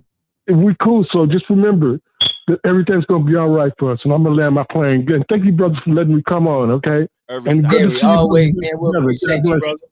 Thank you. Yep. Thank God you. bless. God bless you. Yes, sir. My dog right there, man. Gary, salute to the OG, man. Yeah, I like what Gary's saying, man. Like I'm telling you, they take oaths. They take oaths, man. It's obvious, fam. They gotta be taking oaths. They can't get in without taking an oath. All that voting folks in and stuff, that's cap. Right. It's interesting how he spoke about God at the end, because a lot of the people that I heard speaking in those political realms are the Black conservatives that I heard talk on YouTube and stuff. They speak Christianity and religion and stuff, and their actions don't align with what they, say that they are a part of.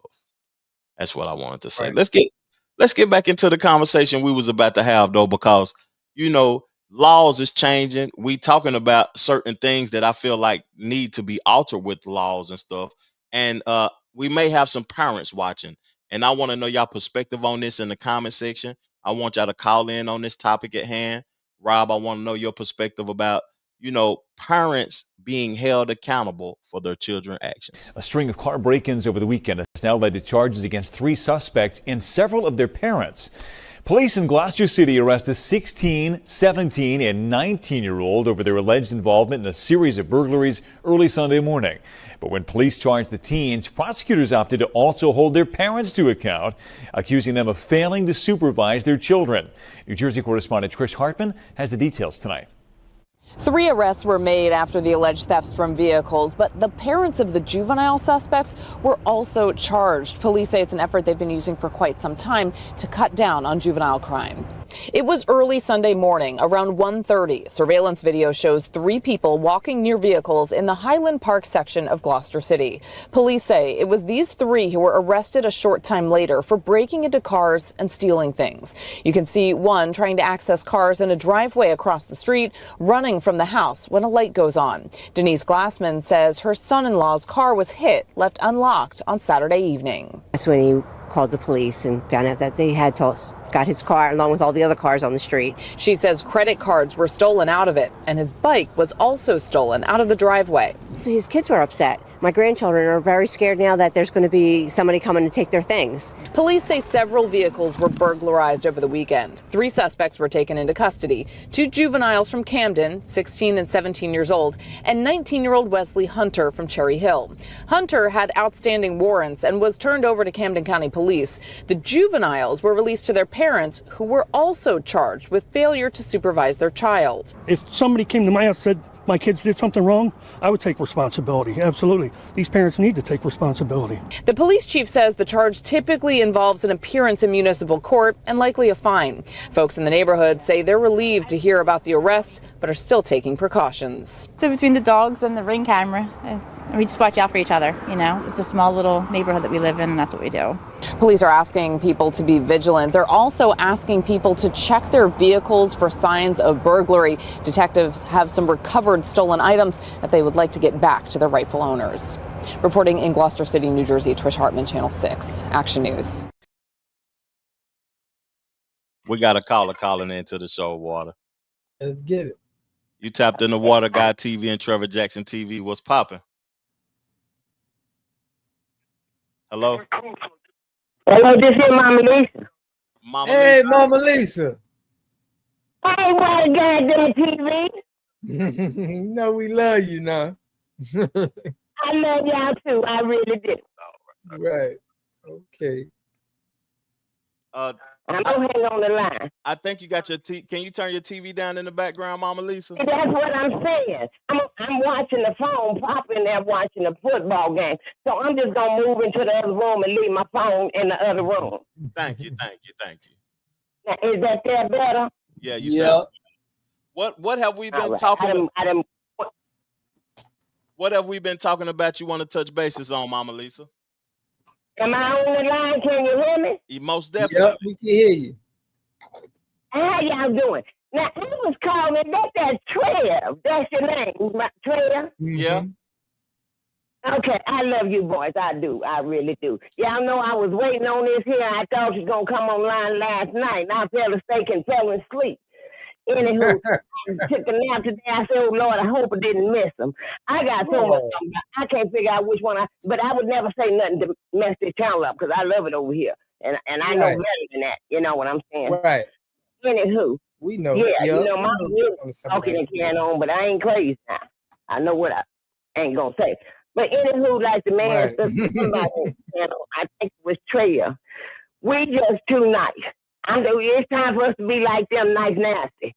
You know, a long time ago before y'all was born, probably is this woman Shahar, something like that. She run with what a man named the Muslim I can't what his name? Elijah Muhammad Farrakhan. Yes, Farrakhan. She in a group with him. She said on the dot, and I've never forgot it. And I was a young girl. She said we the only group of people want to love everybody and nobody loves. And that is so true. And there's so much going on. You know, it just hurts my heart when I see a lot of these towns that the black folks talking down on the black folks. We got enough of them doing that to us. We don't, you know what I'm saying? We need to get together. And that's something I just don't believe it ever happened. Yeah. Did y'all hear anything about they went down there in Chicago and went in some apartment building down there in Canton, got hit by 50 black folks? Did y'all hear anything about that? Yeah, they killed the older lady. They shot an older lady in there. That had me real upset. The police. Is that what you're referring to, Mama Lisa? That lady getting killed? Yeah, they say they went there and took about 50 black young people, whoever, some apartment building. I was watching some town, say down there in Chicago and Canton. So they let them go, but they took them, you know? You know how they doing the immigrants, the Hispanics taking them. I tell you, I ain't got no strength. I ain't never had a fight, but I ain't going down without a fight. Yeah. Right. Oh, you mess with me. I'm not going down without a fight. I done made up my mind. Right. I'm putting all my might and strength in the Lord. So if so much happening, somebody says it's gonna get better. I just don't believe it's gonna get better. Until it all, until it all go crumble down. That's the only way it's gonna get better. That's ain't gonna get better. You gotta do something like the flood or something on God did, because I'm telling you, this is a mess around here. It's a mess. And every day is something else and something else. Every time I think, Lord, is that all they gonna do? The orange man come up with something else. Now, can I say that? I ain't in trouble, am I? No. You're definitely not. Oh, okay. I said the orange man. And Cano, and I really believe if anybody was listening when he won, he said they had a problem with some state. I was listening. I'll be listening what people say. He said, but that there Elon show is good with numbers. If y'all remember, that's what he said. And I used to really, I ain't none of them never did nothing for me. I just everything I get done for me, I do it, not the government. I worked all my life real hard and carrying on. They ain't asking for nothing. They ain't give me nothing. I ain't see nothing Obama did for me. I see what he did for the other folks. This what I wanted him to do in Canton. I wanted him to go in there and just clean house and get his own administration like this and here doing. And it just makes my heart good. Every time I tell them, like, so what Obama didn't do, they wouldn't let him do. And when Obama was the president, the Democrats did have the House and the Senate, and he didn't even take advantage. The House and the Senate. And them other last folks, I tell you, I'm like Trevor, which one are the lesser two evils? Didn't have really nobody to vote for. Yeah. What am I voting for? It ain't gonna benefit me or my people. What are we voting for? I'm like Trevor, There was nobody really to vote for. And they vote down there, and that's when I really lost all hope. All my dreams was gone. It was like the song said, January 6, 2020. That was a mess down there. If there'd have been us down there in Canton, they'd have been yet finding skeletons. Yeah. Right. Yep. We'll never let that happen. We need to wake up. I've been woke. Yeah. My people, I don't know what to do, and I can't stand it. Well, the white folks don't like us. They don't do nothing for us. They ain't supposed to like us. Do something for your own self. We know they don't like us. Fact. Yeah. We better have some sense. And then they talk about us again on, and then we don't gatekeep like they gatekeep. They gatekeep. They talk about we lazy and carrying on. Who lazy? I ain't never been lazy. And it makes me, it hurts my heart when I see the young people and the people just, that stereotype. Don't give them that. We better than that. And they feel so they know if we get together, we can shake some stuff up. If we just was on one accord, we can shake some stuff up around here. Yeah, we got to find. And I tell you, they be praying for Obama. Praying for Trump. I shake some stuff up around here. We need to stand tall. And all the ones that can help, that got something, they can do something. They don't do nothing. I used to always talk about the people and what the homeless, they don't do nothing. The Lord spoke to me and say, do what you can do. I feed them once a month with my own money, man, Papa. You Do in, what we can do. you in California, ain't you, Mama Lisa? I'm in California, but I was born in Texas. Now you just gonna tell the rest of my I'm Wait, snitching, Mama I love Lisa. you, Mama Lisa. Yeah. I knew you was born in Houston. No, Ken, I can talk. I'm gonna get somebody else to call in. They better call in because I'm called back. They don't. Call back into the show, Mama Lisa. We can run down a few more topics. If you hear anything you want to discuss, call back in. We got to keep the show going because we got a few topics on the show today. If you're anything of your interest. Okay. Yeah, WaterGodTV, you want to ask me something? What you want to ask me? Why you on call now? You got your mama on the phone? Right. I wanted to ask you about that story you wanted to tell me about the day about the white man that you know. So you got to call back and tell me that story. That's the police. I was gonna cut him. I call back and tell you. Yeah. Okay. Can she travel? No time. All right, I know y'all now. I'm gonna get off the line. If you want to, go ahead and tell the story now, Mama Lisa. We trying to hear it. Okay, this here what happened. Go ahead. I was at the grocery store in Canton, minding my own self business. I don't bother nobody. And so, but I, my mama always say don't mess with a scary person. A scary person that hurt you. I talk my, my truth because I was quiet all my life. Can't say what's on my mind. But I feel the old folks get a pass. Leave me alone. Anywho, I'm down there at the grocery store in Canton, and I always carry some in my pocketbook. You never know. Take the Lord along with you everywhere you go. But, you got to protect yourself with the Lord. Right. So I hold in my hand, got to get to it quick. And so I hear somebody breathing on my neck. You can feel somebody breathing on their neck when they're too close to you. Right. So I got my piece and I turned around, and it was I looked up that big. I thought I wasn't gonna never look up. I finished looking up that the police was so big bald head man. He said, "Ma'am, what are you doing?" I said, "What are you doing? You're too close. As a matter of fact, it's COVID. Give me 50 feet." And then he told me I can get in trouble for carrying that weapon. And I said, "You can get in trouble for being too close to folks." They're gonna ask my name and ID and stuff. I said, "I ain't getting you nothing. I ain't getting you nothing." He said, "You know?" I said, "No." He said, "Yes." He told me I can be arrested. I said, "I ain't going nowhere but home, sir." No. I stood my ground, and guess what I did? What you did? I ate my meal and went home. These folks ain't mess with me. They can't just be messing with folks for nothing. You did wrong. You got too close to me. Yeah. You stood on business. And it's over 50 feet. Talking about 6 feet, but I'm like Tupac. Give me 50 of them. Got in my car and went on home. I don't bother nobody. And I don't really get mad like that at these white folks because we know what everybody is. My people I get mad at. Mm-hmm. Yeah. Crazy as hell. Get on the line and talk about Diddy, and they made it a circus down there. Most definitely. It was terrible the way they did down there. Mm-hmm. Mm-hmm. And give these folks something to laugh and talk about us and that wasn't nice. Yeah. I ain't sorry for that woman. Only reason I'm sorry for the way he did her now. He shouldn't have flung that woman like that, but that wasn't his first time, and I feel in my heart that was a setup. She ran out that room for them cameras to see her. Mm-hmm.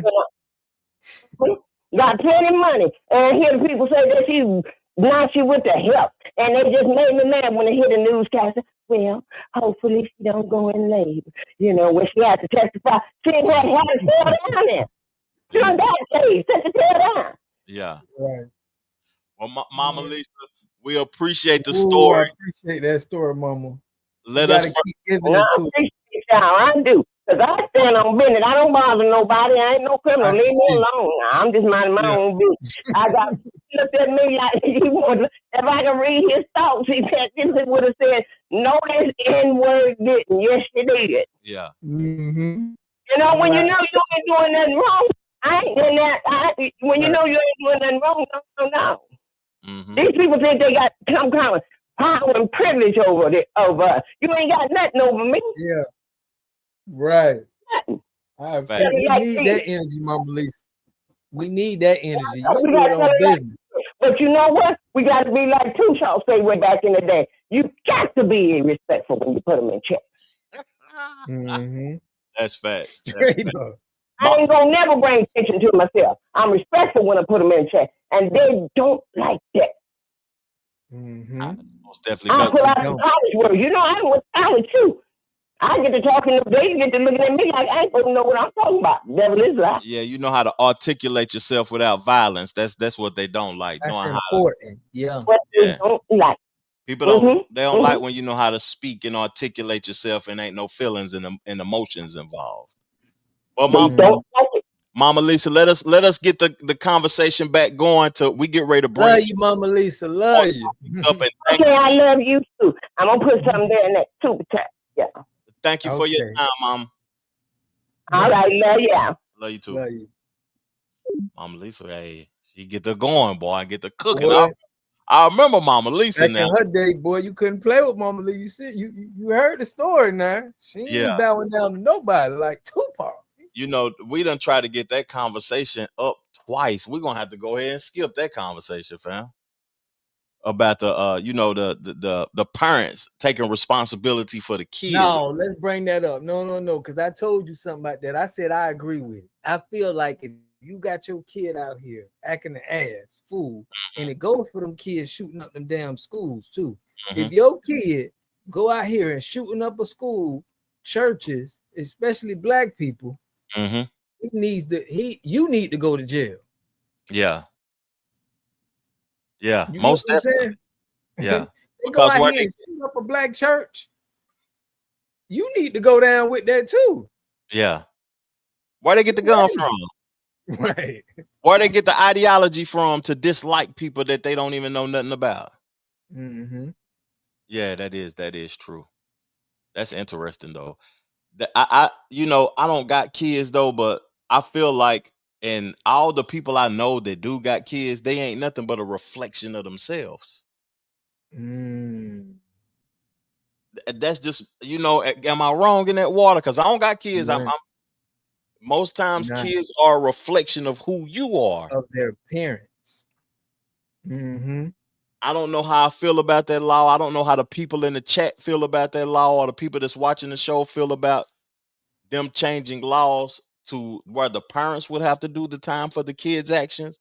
But 99% of the time, those kids are a reflection of you, no matter what race it is. I don't care what happened. Right. Yeah. I have to own up to anything my boys do. I have to be like, man, because you're responsible. When you're raising kids, you're responsible for what they put in their head. You can't say, oh man, my kid got brainwashed. I don't know what happened. No, it's up to you. Your job is to brainwash in the right way. So it's deep, but we gotta just make sure and it take a village too. We need more of the village. We need more community. You know what I mean? And not just focusing on the two parents. It gotta be like, shoot, if a little kid run down the street, you gotta be able to put them on game no matter what. You know what I'm saying? And what's crazy about you saying that, even though I grew up in an impoverished community with no fathers in the home, I was raised by the street dudes and my friends' mothers and all of that. And in the neighborhood, they would look out for us. Is you hungry? You ain't dressed right, boy. You don't smell good. Go get you some clothes or go take you a shower or something. It was more of like we all may have not have had much, but we all supported and loved each other. If you hit my homeboy mama, don't do that. If she got a boyfriend and you hit my homeboy mama, then you're getting beat up by all the teenagers in the neighborhood. Right. You don't got no choice. Hit somebody mama out there. See what happens. Hey, you thinking that you just coming to get you some from such and such or whatever, and you just don't know that it's a community of teenage boys that's protecting everybody mama out here. So it's just interesting. It is true that you need a village, but nowadays a lot of people like to isolate themselves, fam. And homes, it's not, you can live in a community and never speak to your neighbors. To be honest with you, it's how it is, because we think everybody crazy. You know what I mean? Especially here in Florida, it's like everybody think everybody crazy. You know what I mean? So it's like, I think that plays a role on it with the media It's like if you see crazy stuff all the time, you just think, I don't even really want to deal. Cause I'm an introvert, bro. I like to really rock with who rock with me heavy. If you rock with me heavy, I'm gonna rock with you. But you know what I mean? It's tough. I'm an introvert, so I don't really like big crowds and a whole lot of people. You know what I'm saying? I don't have my share time of it, but that's not me. You can be a extrovert when it's convenient and when you feel comfortable enough to, you know what I'm saying, be present with somebody instead of being introvert. You cool with being alone. I'm the same way, fam. I'm an ambivert actually. I feel as if, you know what I'm saying. I can be an introvert and an extrovert though. Yeah, me too. Yeah. You know, that was just a crazy topic, fam, that I wanted to discuss with you because I'm not a father or whatever, but I see that laws are about to start changing in ways that could be detrimental to people and to families and stuff like that. And I felt like that was a good topic, and I appreciate your response, fam. Yeah. Let's get into this Rolling Stone article though, because you know, I think we both covered this on both of our channels, but it's new things that done happened. And Rolling Stone put an article out, and I want to play a few clips of people that's upset with Bad Bunny getting the Super Bowl. You know what I'm saying? The halftime show. And you know, he's been receiving backlash over his Spanish lyrics and all of that, and him not having no songs in English. And he said that you have 4 months to learn. So I think it's a video in this. If I can't find it, I'm just gonna read the article. Hold up, where the article at? It don't even pull up. Yeah. Yeah. So he said you got 4 months to learn. He was on SNL and he addressed the conservatives' complaints about his upcoming gig or whatever at the SNL performance. And you know, I let's just talk about it for a moment though, fam. Like, how do you feel, or what was your initial thoughts when you seen that Jay-Z chose Bad Bunny for the Super Bowl performance? Jay-Z got his ties into politics. Because if you look at this, right, the NFL is there to make money, you know.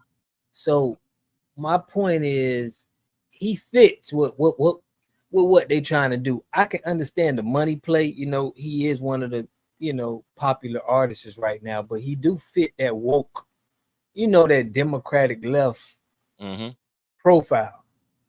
So I feel like this is political, and he showed us that by him selecting him is he's down with the program. You know what I mean? He's down with that, in my opinion. You know what's crazy about how he got with the program? I want to break it down a little bit before I play a few of the clips. He got down with the program by Kaepernick.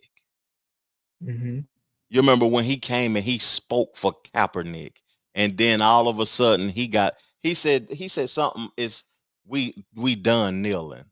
I remember Jay-Z said we done kneeling, we past kneeling now. We trying to move forward and get involved with y'all and team up with y'all instead of like going against or creating something of our own. I meant to clip up this book that I had been reading titled The $40 Million Slave that talked about all our leagues being bought out and us leaving our leagues to go to the Caucasian leagues because they was offering more money. But we got to do a reaction to that book. You don't have to read it. You don't gotta read the book or nothing. I'm finish reading it. I think I only got like a few pages left, and I'm gonna clip up some of the audio clips and everything, and then I'm gonna present it to you next week. The $40 Million Slave. But I feel like Jay-Z is contributing to a lot of the dumb shit when it comes to this Super Bowl, and we was causing for people to boycott the NFL and the Super Bowl when Kaepernick was kneeling. Now you got white folks complaining. It just seemed like the NFL feel like they too big for their britches and they want turmoil just going on at all times, fam. Real talk. That's just what it feel like to me. They just want chaos. Yeah, yeah, but look at what's happening with Jay-Z now. He's getting I think they done with Jay-Z. Look what happened with Nas. Nas got he got the casino out there in New York. Jay-Z is not, from all of the stuff that he did and didn't do, his name doesn't hold weight in the community. You get what I'm saying? And that's a problem when you've been doing all of this and making all the money, and now you want to speak for Cap and thinking you speaking for us. You got to speak for us in the way that the bottom feel you. And I think he's a type of guy that's gonna make money for the higher ups. He want to be in business with them. He want to negotiate with them. He don't want us with ownership. You know what I'm saying? Yeah, he want to contribute, not own. You know, what did Buddy say right here, the hidden one? He been saying a lot of things in his comment section, but you've been heard a whole hour and 45 minutes. My brother, my sister, or whoever you are watching, you know what I'm saying? Call into the show and give your perspective, because you've been saying a few things in here. You said, y'all really think Jay-Z run things when it comes to the NFL? I don't think that we ever said that, my brother, sister, whatever you are. You know what I'm saying? We never said that he run things. We just saying that he made the decision to, he's supposed to be the head of entertainment of the halftime show. So, Right. I just addressed that or What whatever. they don't understand is on this show and how we talk about the people who they get their face used for political benefits and things that could, just like Barack Obama. We just talked about how we feel duped by him. These black people get in a position and they let us down. We don't feel like they're for us. And I don't care, how much money they make. They got to have a connection with us. You told me, we did a show last week and you told me about, what's that guy named, and he's popular with white people. I can't think his name, but they all talk great about him, can't Is get he his a name. YouTuber? He's not a YouTuber. What? He white men love him because he had a philosophy on blacks, and he talked about like our social upbringing and how like we could just pull ourselves up by the bootstraps. We did a video on him last week. A lot of people reference his name. I can't think of his name right now. Thomas Sowell. So, like he's saying, he think Jay-Z, like he's saying, y'all really think Jay-Z? No, we know who run things, but they use our people faces. And willing participants to make us turn and get the believe in what they want us to believe. That's the pimp of the game. You get what I'm saying? Most definitely. Whoever these black people ain't running nothing. You know what I'm saying? The chosen one. Whoever's the chosen one, we're gonna put them up on a pedestal, and they're gonna automatically follow. Exactly. So we already know what you're talking about. It's just that I don't think he understands who we are and the message that we convey. Right. We converse until we work it out, till we have an understanding, so the people that watch our shows and converse with us can get a clear understanding for how we feel and what we think about any topic that we discuss. But I want to play a clip of this guy's talking about the NFL being too big for their britches and all of this, and we're gonna converse after the clip go off. However, the definition of stupid, if you have a business, is to do things to make the majority of your business hate your business. But the NFL has done a great job over the decades of making themselves into a brand that they feel like is too big and they can do whatever the hell they want to do. What am I talking about? D'Angelo, so they've for the halftime show. Now, understand, Jay-Z is over the music and over the halftime show and stuff like that, right? I knew when they started featuring gangster rap music, like I knew that was a sign of the whole collapse of the United States culturally. And so when they did that, I was like, oh, this is gonna be a problem. But now they've taken the degenerate a nature of black culture. And now they've multiplied that into a non-English singing or rapping artist who is a cross-dresser who I don't believe loves America or the opportunity that it provides for him or provided for him. And so it shows the majority of the supporters in the nation that basically, fuck you. We don't care what you do or what you think about it. Yep. I'm with Mama Lisa on that one. They mad at that halftime show last year. Had too much black liberation, too much black power. Let's get this gay stuff back in there for these niggas, you know? It is crazy to see what the halftime has went to and what it has come from. I understand what he was saying about Snoop Dogg too, and gang culture being shown on the television. A 50-year-old Crip walking on TV was kind of nasty. Yeah, if you know, like it, and it's definitely if you understand the history of what gangs did for the Justice Department and for black people. When you understand the history of it, now you understand why would they be doing something like this, because Gary Owens, I think his name, not Gary Owens, but his name was Gary Webb. He was saying that, the CIA had ties to the Bloods and the Crips, like your WAC 100s and your Big U's. They were saying that them people had ties to them people. So what I'm saying is I can understand why that would want to be promoted because it did great things for the Justice Department and the black community. You know what I mean? Yeah. I understand too when I think about that.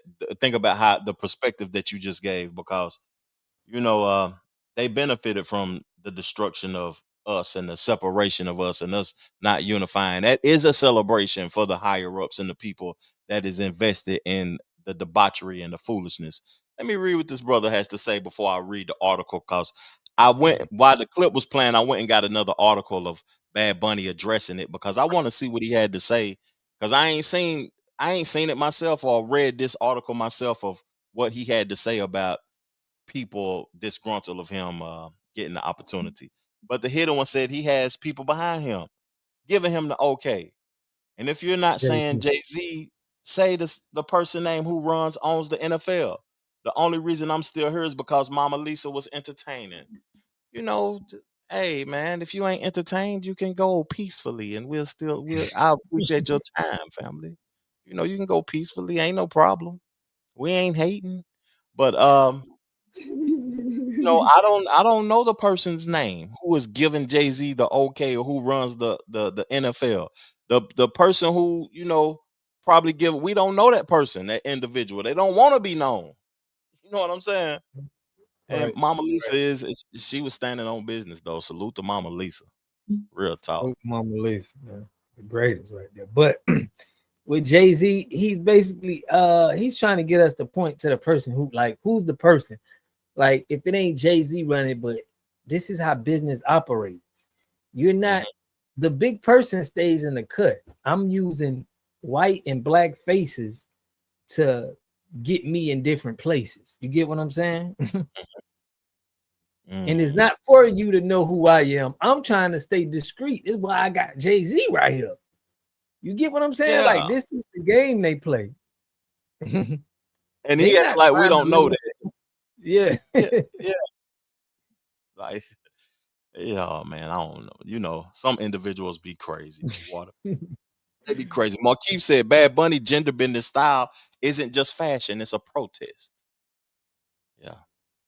It seemed like what's that black dude named Lil Nas X? He seemed like another Lil Nas X to me. He is definitely another Lil Nas X. They prompt him up, they put him on a pedestal, and they curate everything they want him to do. They write his music for him. He may perform it and he may be able to articulate the music, but at the end of the day, this is a curated person. He might as well be AI. They just signed AI artists. Did you know that? What They happened? just $2 million. You know what I'm saying? AI or artificial intelligence artists. Because if you control the algorithm, if you got all the money in the world, it's easy to program people, fam. It's easy to program people. Right. Yeah. To me, that's why they can sign an AI artist. You know, hold up. What are we talking about? I rock with you, the dude on the left, the guy on the right looks sketchy to me. You know, I can't make it make sense looking at the show. We ain't, at the end of the day, you trying to cause division between us too. Come on, man. You done came You on the see it? show. Damn. Why you trying to cause division between us, fam? No, that's how they do. That's what they do. Damn, they want. Damn, it's all love. Hey, we read your comments and everything. It's all love, fam. Talk crazy. Get even crazier. We support you. Let me read the article though, Water. Yeah. So we can get an understanding for the backlash and him lashing out. The 3-time Grammy winner returned for his second time hosting on Saturday night, where he addressed some of the backlash surrounding him being named the 2026 Super Bowl halftime show headliner. Bad Bunny poked fun at conservative criticism of him being tapped to perform at the big game. Ooh, so conservatives poke fun at him. Noting that everyone is excited about his performance, even Fox News. You might not know this, but I'm doing the Super Bowl halftime show and I'm very happy. And I think everybody's happy about it, which led to the crowd to erupt in applause. Before he continued, even Fox News. He was on SNL, then cut to a montage clip of pieced together segments that made out Fox News host saying Bad Bunny is my favorite musician and he should be the next president. I'm really excited to be doing the Super Bowl. I know that people all over the world who love my music are also happy. To which he then began speaking in Spanish, especially all the Latinos and Latinas in the world here in the United States who have worked to open doors, he said in Spanish. It's a win for all of us. Our footprints and our contribution in this country, no one will ever be able to take that away or erase it. He finished his monologue off by noting in English, and if you didn't know what I just said, you have 4 months to learn. Earlier in the monologue, a clip of John Hamm, who Bad Bunny called Juan Jaman, dancing to his music at the show was shown. The SNL cameras then panned over to Hamm and the audience attention. Okay. They just talking about what I read, fam. How they doing? I don't see it or what everybody liking stuff. I don't see it, fam. Me neither, fam. Trust and believe Jay-Z ain't running anything. Somebody's running Jay-Z. Exactly. That's facts, Molly's. We can get off of this topic, fam. We don't need to spend too much time on this foolishness. Do you got anything to say in closing of this, fam? Cause we wasting time. We got a couple more. That Bad Bunny. Let's get to it. Yeah. Let's get out of it. Let me see what's so I got that Cool Kicks guy. I'm gonna pull it up on the screen. This out in California, where Mama Lisa and Gary at. She said I was snitching earlier. She said I was snitching earlier. Have you ever been a collector of shoes, fam? Yeah. I still collect. Oh, you do? What talk to me then, fam? Because I collect shoes too. I'm a shoe, I like something fresh on my feet, fam. I'm a shoe collector, man, because one of my partners was collecting shoes. He really was started, and I just was like, had a little shelf, put my shoes on there. I don't know if you call that a shoe collector, but I just have a whole bunch of shoes that I done had. Just got them in a little, a little shelf. But yeah, shoes is cool, fam. I don't really into it like I used to be when I was, coming up. I used to love to have so many shoes, but Yeah. as I getting older too, I done slowed down collecting shoes and stuff though. But I got all the ones that that I rock with though. But it seemed like these shoes, the prices don't went astronomical on them. I feel like Nike, because this is interesting too, because you a stock guy.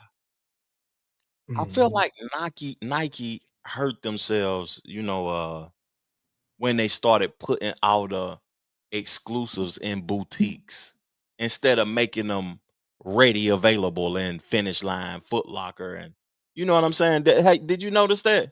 Like they boutique shoes now.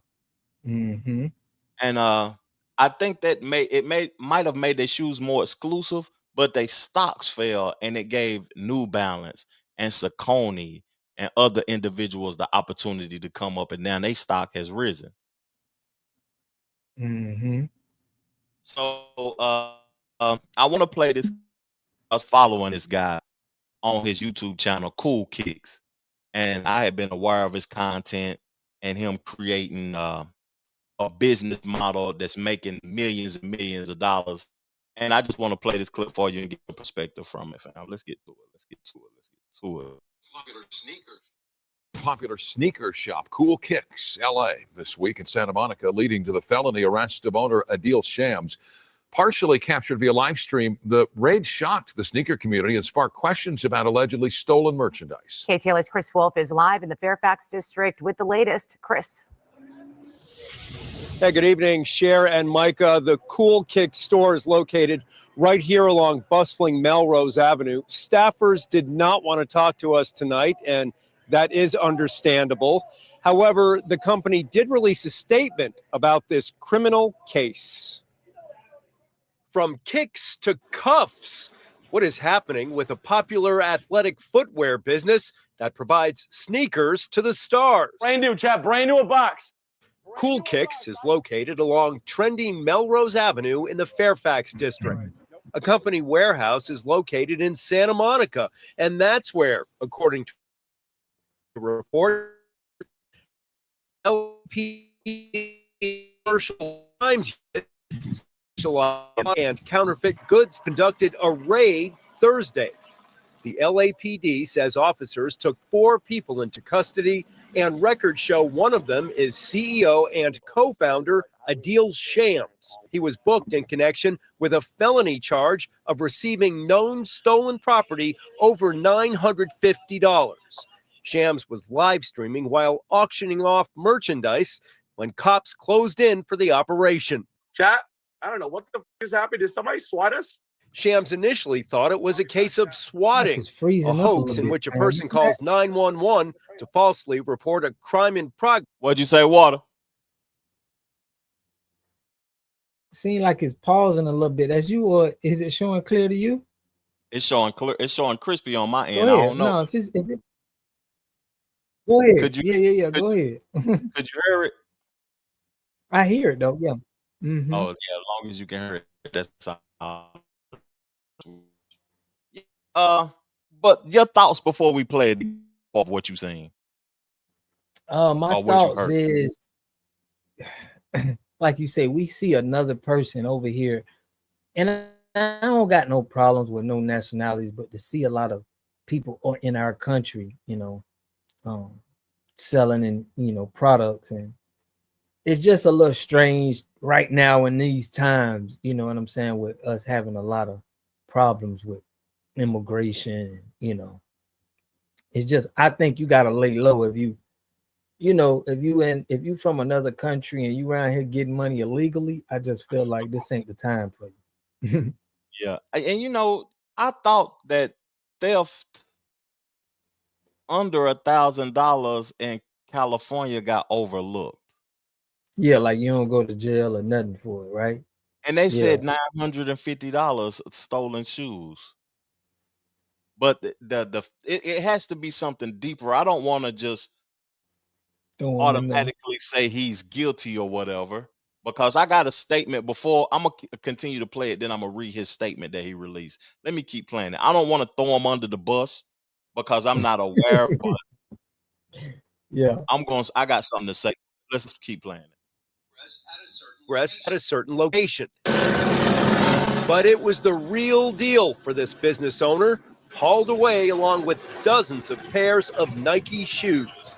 In fact, KTLA's technology guru, Rich DeMuro, profiled Adil Shams in a recent segment of Rich on Tech.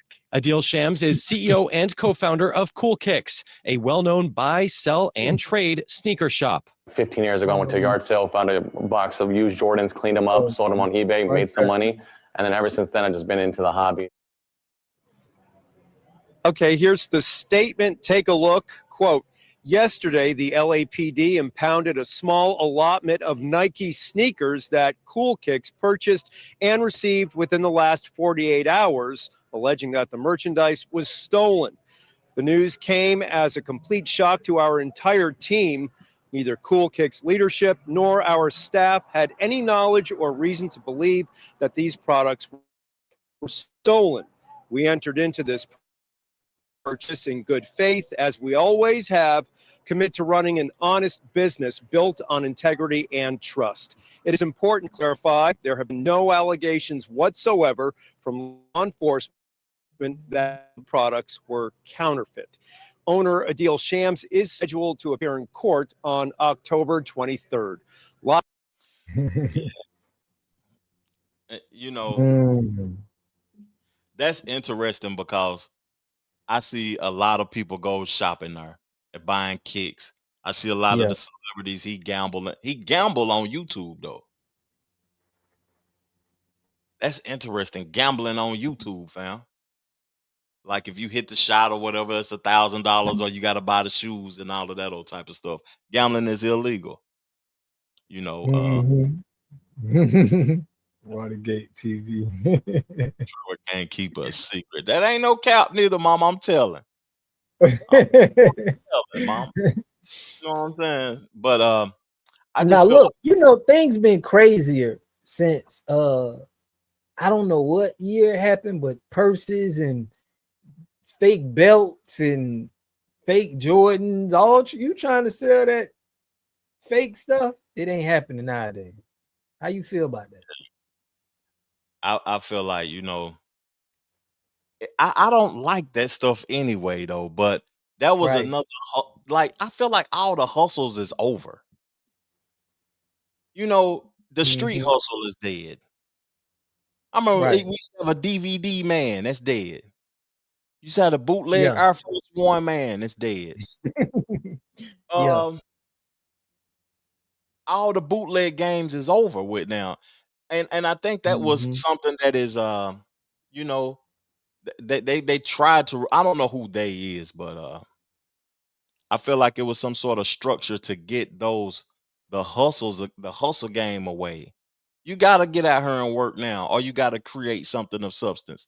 Or people are hustling and scamming online or whatever though, but all the hustles is like, the lady that used to sell the plates in the neighborhood. All of those hustles has been removed. What, you can't name a hustle, Water. Right, that's crazy that you say that, right? But you can't name these hustles. I mean, I still think it's people doing it. Like it's people going to jail for it. I can say that. But how do you feel about somebody if they're going out and buying a European brand, an expensive European brand anyway? How do you feel about that? It comes back to the knowledge of self. You don't know who you are, so you don't know what you will and you won't accept. And you need things that makes you feel valuable because you don't see value in yourself. That's how I feel about it. You know what I'm saying? Folks wearing designer and all of that, and they think it make them look cute, when in all reality, you make the thing look good. If you healthy and if you are feeling yourself and if you vibing with yourself, if you need these material items to feel some sort of value about yourself, then you don't have no value within yourself. So I really don't respect it at the end of the day. I ain't buying no $4,000 Nikes from nobody. Real talk. Be honest with you, fam. You know what, fam? That's what I'm saying. I mean, I did support Jordan as a kid. That's somebody that I definitely was a brand that I know that I was like, I'm rocking. I'm standing behind this. I supported FUBU. You know what I mean? Business brands, you seen me, you was like, bro, he got all this FUBU on. I love FUBU. Anytime it was some stuff that I know it was from the culture, it aligned with me better. I never bought a Gucci belt. I never bought a foreigner, like a European Louis belt, a shoe, a jacket, a hat. You know, you will never see a picture or never see me in anything, you know, European designer, you know, because I just felt like it ain't line up with me culture-wise. FUBU did, Jordan did. What was the other black clothing line I remember? Was it Coogee? With that little flip? I don't think Coogee was. You I don't think think Coogee was black? Coogee was Australian. Okay, I yeah. know it was Australian. That was designer. Coogee was. Okay, well, damn. You can Started wearing Rockaware and Rockaware. I was wearing Rockaware. You know. Yeah. But all I'm saying is those were the brands to me that was like, okay, yeah, this culture wear. You know, I couldn't see myself putting on a whole bunch of and being like, okay, yeah, that's the culture. You know what I mean? Now I'm gonna tell you something about me, Water, at one point in time in my life when I was 21, 22, 23, you know, up to I probably was about 25. My first album cover that I did on my debut album, I had on 3 different designers. But that's before I knew who I was as an individual. I didn't know I was who I was, or I didn't have that value in myself. And the liquor store selling fake Don Julio. Whew, Yeah, gotta they stop is. drinking. That's true. The grocery store selling fake water. But that's another story. But at one point in time, I didn't know who I was, so I was wearing all the Gucci, the Louis, the Coogee, I was wearing all that stuff at one point in time. Like I have Mitch Match designer on because I thought it made me more valuable than the people in my neighborhood. And when I had it on, I'm gonna tell you what's crazy. When I had it on, they treated me as if I was more valuable than them. Yeah. But I didn't know who I was. I was a child, just now touching some money. And I started thinking about it, and I started seeing the stuff tear up like it was just regular clothes. I done spent 500 on some shorts, 1,000 on a t-shirt, 1,000 on some tennis Right. shoes or whatever. And I'm like, man, the threads and stuff pulling up out of this stuff faster than academics. And what was I wearing back then? I was wearing academics and Academics, I think. Is that designer? I no, thought but that was from a black dude. Okay. I'm saying that's stuff I was wearing also. Academics, Pele, Yeah. FUBU and all of that. But from time to time I throw the designer on. You know what I'm Oh, saying? yeah. And people would value you more. And the designer was tearing up faster than the academics. That's what I was saying. The Gucci and Louis, the threads and Yeah. stuff was popping out faster than that. So I just feel like, you know, people got to know who they are, fam. That's all. Yeah. That's just a crazy incident, man. It's a crazy incident to see But him build how that. do you feel about somebody wearing a knockoff though? How you feel about that? Like if somebody wearing knockoff Louis, where they spent the same price as the Walmart stuff, but it's Louis, but they rocking. You get what I'm saying? Like, how you feel about this knockoff game?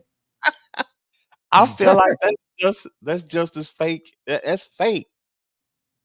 Like you fake, fam. You fake too, wearing a fake. Go, man. Ain't no way, fam. Gonna catch me Yeah, with like you're not gonna wear the authentic, but you want people to feel like you spending money. You get what I'm saying? Like you don't want to spend the money on it. You don't really want to support them, but you want the look. So people can feel like, I mean, if you get in sales and it's something that you got to do to sell, like this is an image that you got to, you know, to handle your business, handle your business. I'm right. I ain't gonna knock you. You know what I'm saying? You ain't, you know. I mean, neither. I ain't putting it on. I ain't doing it. Yeah. Shoot, I ain't putting it on. I can get fresh with anything because exactly. I value me. You know what I mean? And you right. I don't like to look like a lot of you dudes. Me, I don't want to be. I put on the same thing, and then I gotta look. I'm blending in. I had a crisis one time where, I was like 19, 20, and I just felt like I didn't like how dudes that was in the streets, how they was dressing. And I was like, dang, I kind of blend in with these guys. And I just went on a rampage of buying suits. I was a young dude, and I was in the streets, but I'd be walking around. I'd be riding around, and you'll see me go places, and I have a suit on. You'd be like, damn, didn't they got a job or something? Like, what is he doing? Because I just wanted to. I ain't want to look like how y'all be looking dusty, and I just wanted to be suited up, and you know what I'm saying? Presentation is important. I told you 2 weeks ago we couldn't do the podcast because I was working on my father-in-law magazine. And his magazine is important because presentation is important. The way that you present yourself to the world. So I understand you not wanting to look like other individuals because folks be having their whole cheeks hanging out. Men. You know what I'm saying? You got on skinny jeans and your drawers hanging out with a tight shirt. Come on, man. Stop, man. You making us all look bad, nigga. Right. To be honest with you. He said 2 Chainz that was with your knockoff. Well, the whole Atlanta wore knockoff. That was knockoff capital. They had knockoff gold teeth and everything in Atlanta. For real, fam. That's something else though. But fake it till you make it. I mean, that's how you rock. Yeah. We got 2 more topics, but we don't have to do all of them, fam. I'm gonna ask you which one you want to do, and then we can hang.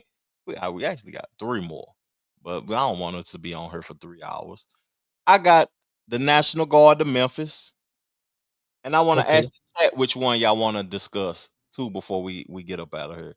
The National Guard of Memphis, Elon Musk boycotting Netflix, Brittany Renner asking for more money from PJ Washington, her baby daddy, because he got a $90 million contract with the Dallas Mavericks. Or do y'all want us to talk about Glorilla suing the Atlanta police? We got either one of those. She's suing the Atlanta police. You remember that busting her house? Yeah, man. Somebody stole something. That's what you want to get into now? That's what I would say. I would say Glorilla.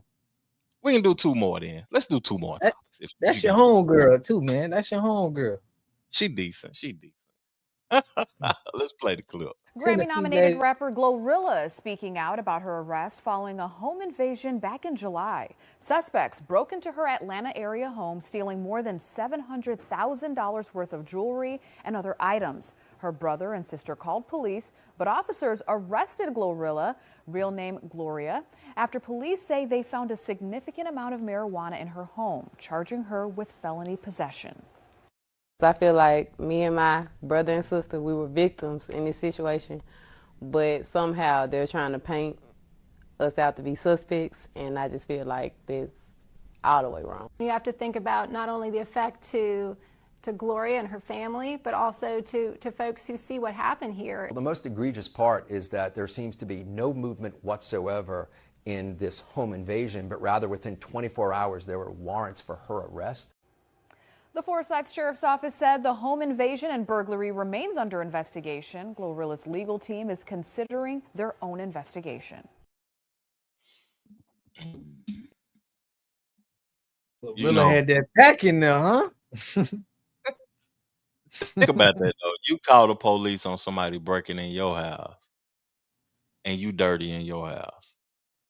But that ain't none of the police business. Listen, what I got in my house ain't your business.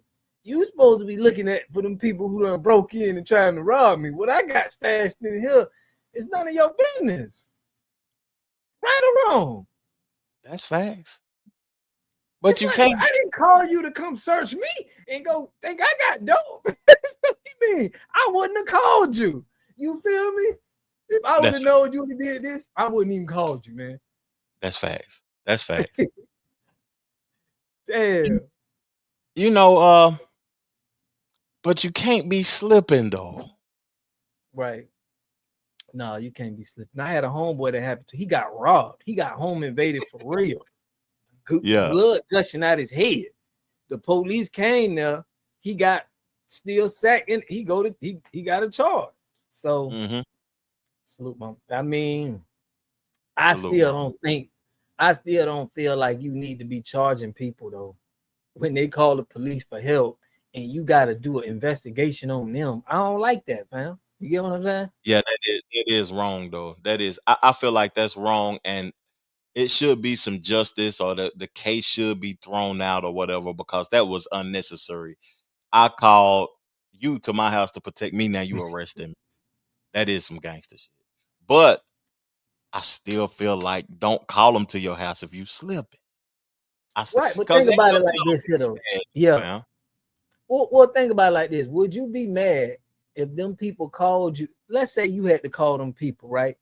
And they just wanted to search you just in case. Like they were just like, you know what? I know you called and it was somebody shooting at your house and you don't know what it is. I need to search your house though and make sure you don't got any contraband or anything illegal in here. How would you feel about that? Yeah, I would be upset with that. Like, no, bro, why you searching my house? Like, I ain't like, you get what I'm saying? And you in Atlanta, where it's majority of us down there. Why you view me as a criminal also? Why you treating me like I'm a criminal? I called you to protect me in my home. They ain't doing no white people like that, man. I was reading an article where white people had a damn they had so much cocaine, bro.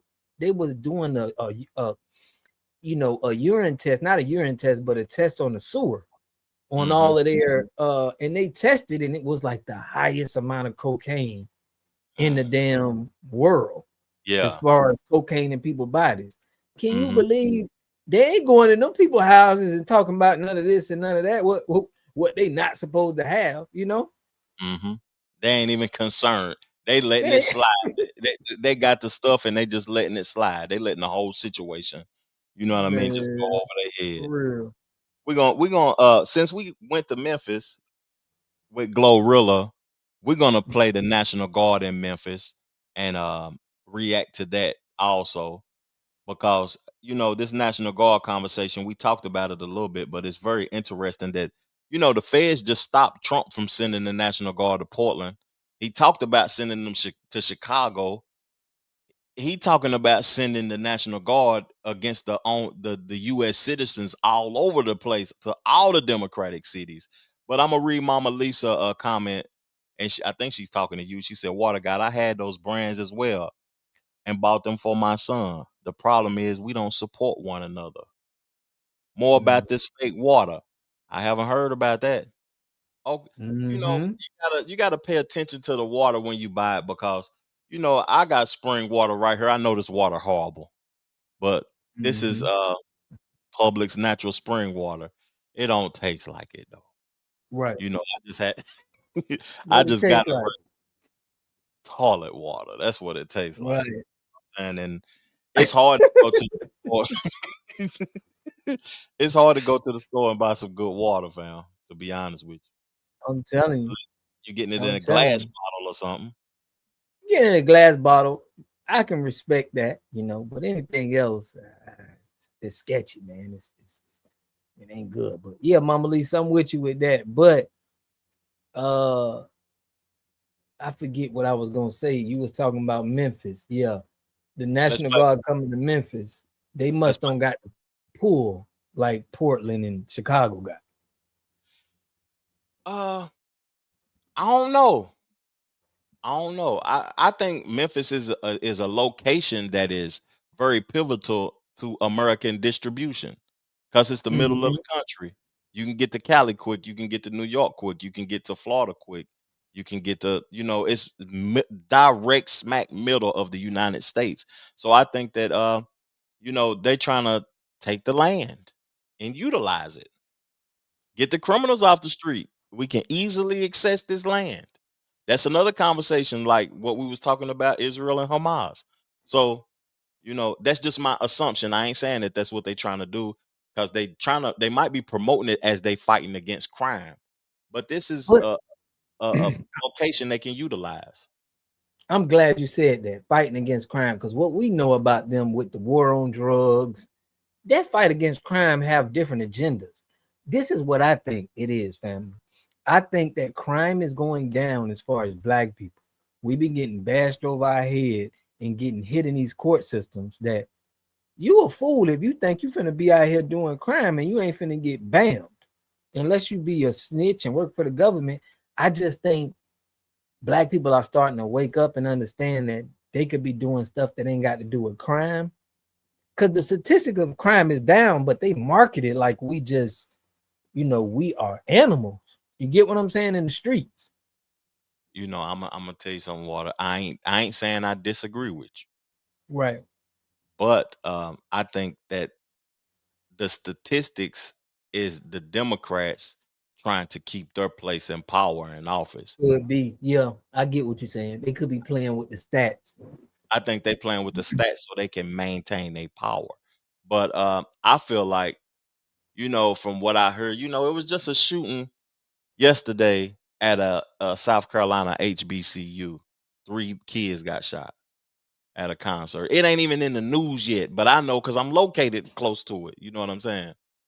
And they got, people heard about it.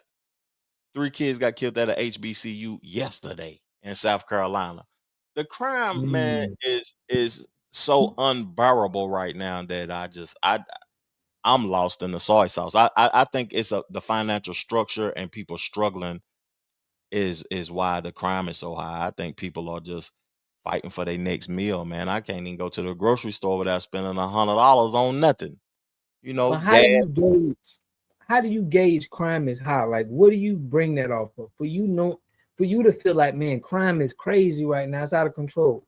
What gauge do you gauge that off of? You got a point there. Because most of the crime that I'm hearing about and thinking about is he say, she say. I don't, where I'm located at, there ain't no crime, zero crime. So I'm speaking about it and I'm hearing about it and seeing people talk about it, but I'm nowhere near it in the real world. So right. So I'm saying like this, look, because rarely people are seeing crime. They hear about it, but rarely we, we are actually witnessing the crimes.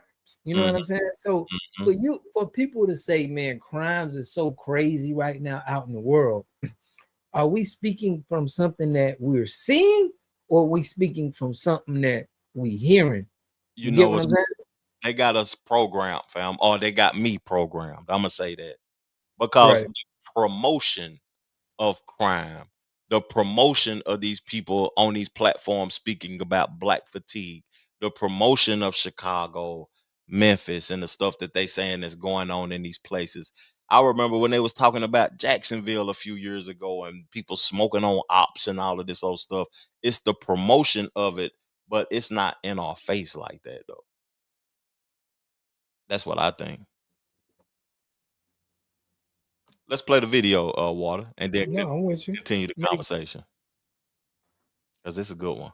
Breaking news that the National Guard is in Memphis as part of a federal crackdown on crime. Our Jordan James is there as well with a closer look at what to expect and how neighbors are responding. After much anticipation, the National Guard has joined several agencies here in Memphis to fight crime, a task which has left an entire community on high alert. With helicopters hovering, these are challenging times, and officers lining the roads. It's a damn shame. I'm just going to be honest. Memphis residents are on alert as a crime crackdown is underway, leading to the presence of the National Guard. I don't think it is a good position to put us in or the government in to have the military come in and use military tactics against its own citizens. They're among 13 federal and state agencies currently operating. Since Monday, at least 53 people have been arrested. Brandon B. Porter, a local pastor, supports the initiative. The National Guard are not here to harass law-abiding citizens. They're here to deal with crime and other issues that disrupt the living here in the city of Memphis. And so don't ride dirty. The National Guard has been deputized, but are not expected to be armed to make arrests. With their presence likely to grow in the coming days, concerns remains for a city that's seen its fair share of challenges. We'll make this something that we can learn from and get through. This is not the end. This is, again, we got a lot of bumpy roads, so this is just another bump in the road. At this point, no timeline has been given as for how long this operation will be in place. Governor Bill Lee previously said that success looks like to him Memphis being safer. Reporting here in Memphis, Jordan James, WSMB4. Defense Secretary Pete Hegseth and U.S. Attorney General Pam Bondi are also in Memphis. Bondi says they'll charge anyone who touches a police officer with assault. Meanwhile, Hegseth says the National Guard will be providing security for law enforcement to allow them to safely do their jobs. Our department is here to enable you, law enforcement, to do your job, to help protect your facilities, help protect your people, so that your hands can be untied. We are going to work hand in hand to make the most violent crime city in the country have no crime. Hegseth says President Trump will be following the data and progress of the law enforcement in Memphis. They coming down there talking tough too, ain't they, boy? They is, ain't they? You know, have you ever lived in a Republican city before or a Democrat? Have you ever lived in both cities, like Democrat city, Republican city? I'm gonna tell you something I noticed though. I lived in Broward County. I lived in Daytona Beach. I don't know the city, Jacksonville, New York. I lived in New Orleans. I don't know if those are Democrat or Republican ran city, huh? Lived in all Democrat cities. Yeah. Yeah. Yeah. I'm gonna tell you something. I'm originally from Knoxville, Tennessee. It's a Republican city, and I lived in other cities. I lived in are Democrat cities. You know, you can commit crime in Knoxville, but boy, you know, it's police on every corner. You fought too loud, they gonna smell it. You know what I'm saying? That's how many police it is. And in the other cities I lived in, it's like lenient. Like it seems as if they might need some assistance. And I ain't saying the National Guard or whatever. It's just like it seems as if the police departments are understaffed. When you ride around where you located at, and how often do you see, like, me being in Charlotte, fam, I might not see the police for 2 weeks, not one car. Did you say that? Growing up in the Miami metropolitan area, right? We got Broward County and we got Miami-Dade County. Miami-Dade County is so lenient, bro. You can ride around with AKs and you won't get pulled over. It's like, but when you cross that line and you go to Broward, it's like they not playing. They thick. They thick, they deep, they driving around, they got the money, their cars are new. You know what I'm saying? They got all the equipment. The Miami police, it's like they don't even have new cars. You get what I'm saying? It's like, I don't know what it is, but I'm with you. It's like I done stayed in cities where the police don't play, and I done stayed in the cities to where it's like, man, you can do whatever you want. Yeah. You know what I'm saying? So, especially in Florida. Yeah. You know, when I think of Memphis, man, you know, the first time I ever went to Memphis, this is when I ate meat before I was a vegan. And it shocked me too, man. I ain't even gonna lie to you. I pulled up to Church's Chicken and ordered 2-piece dog. I remember it like it was yesterday. And before I pulled up to the window, the girl said, "What you want, nigga?" That's what she said at the drive-thru. And I was like, damn, this is a different culture here. This shit different. You know what I'm saying? You was in Memphis. Yeah, when I pulled up to the drive-thru, she didn't say how your day doing, what you want to order. She said, "What you want, nigga?" Before I even said a word. And I just ordered my food and ate it. I don't know. Did she say it in a way like, "Man, what you want, nigga?" Or "What you want, nigga?" Or like, you get what I'm saying? Like, because you can say that 2 different ways. "What you want, my nigga?" You know, in the streets. But I don't want to know that I took it the wrong way. How did you take it that she said it to you like "What you want, nigga?" Like frustrated, like, "What you driving up there for?" I don't know. It was cute to me, to be honest with you, because it was something that I wasn't used to, though. And right, so you just like, what the hell going on? It's different. Like, this shit crazy. But you know, when you think of Memphis and the city, I don't want to talk bad about the city, but when I think about it, their biggest bragging rights was how bad the crime was there and their culture. So you mean when you from Nashville, right, and somebody from Memphis, Mhm. how do they look at y'all, somebody from Memphis and somebody from Nashville? That's two totally different worlds, fam. But I'm Right, from but I'm saying, Knoxville. I'm from the oh, whole other Knoxville, side. whatever. Yeah, I'm saying though, like Knoxville or whatever is close to Memphis. Like you saying that Memphis, they get credit for the crime and it's wild there. Mhm. So do they look at it because New York was like that too? Like if you in Memphis or if you in the 5 boroughs of New York, they consider everything outside of that is nothing. Like, oh, they ain't. Yeah, they from Syracuse. They nothing. Yeah. Do Memphis feel like that about everybody in Tennessee? Because we know about Memphis, right? Like when we think of Tennessee, it's like Memphis come to our minds. Is that like that in Tennessee? To me, my perception, Memphis don't even consider themselves a city. Memphis is the state. That's a state. And the rest of Tennessee is just Tennessee. But Memphis is Right. their own little state. That's how they view themselves. They ain't even connected with y'all lame ass niggas over there in Chattanooga, Nashville, and Knoxville. We ain't even connected with y'all. We a whole totally different world. When you think of hip hop artists and what's being embraced in Tennessee, also from the black community, it's Memphis. They don't even consider us, you know what I'm saying, like them over there. We ain't even in the same state or nothing like that. That's crazy.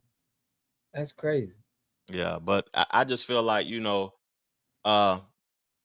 it's just interesting. I don't know what the full play is of why they sending the National Guards to Memphis.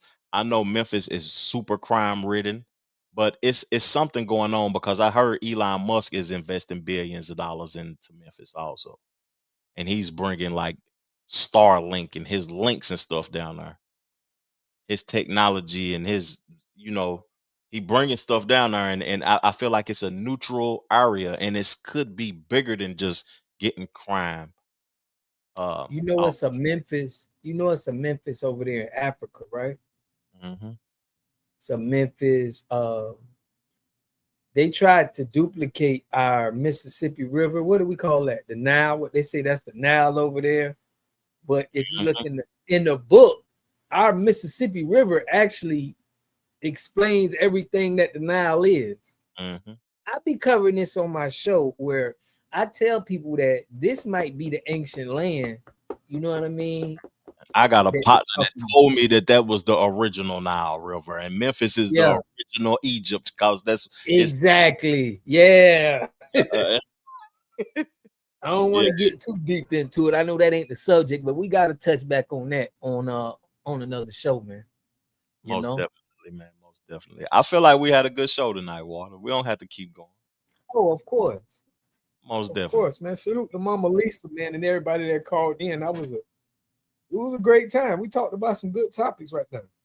Most definitely. Even salute to the troll that kept commenting on the show or whatever. The troll, he did his big one tonight. Yeah. Salute to him too. You ain't doing nothing until somebody hating on you. You ain't doing nothing until somebody hating on you. You know that, right? That's a fact. That's a fact. Hey, well, at least we got one. We got one. Yeah. Multiple, actually. Right. Yeah. Hey, I appreciate your time, and I'm looking forward to curating something special next week also, Water. For real, man. You know, we're going to tap in the week, man. And make sure y'all hit that like button, comment, man, and give us I think they got something where you can hype the video. Hype us up, man. Hype me up, man. Hype us up so we can get on this algorithm. Yeah, most definitely. Hey, peace, love, plenty of abundance. Make sure you go get you some money, and I'm gone. And how you close your shows out, family? We pushing health, wealth, and a better understanding of self. Now we do. Yeah, let's get it. Is the definition of freedom, justice, and equality for the black man, and where and when is it to be attained? Well, take equality first. The Honorable Elijah Muhammad doesn't teach us to associate equality with whites. Equality has nothing to do with whites. We don't want to be equal with the white man. He's not the criteria or yardstick by which equality is measured. He's not in a position to tell us we are equal. It's not his right. It's not his to do. Equality, we want equality. We had equality before the white man was created. We had equality before the white man came into existence. And we want equality whether the white man is on this earth or not. Equality means the opportunity to develop all of our dormant potential, all of our dormant capability.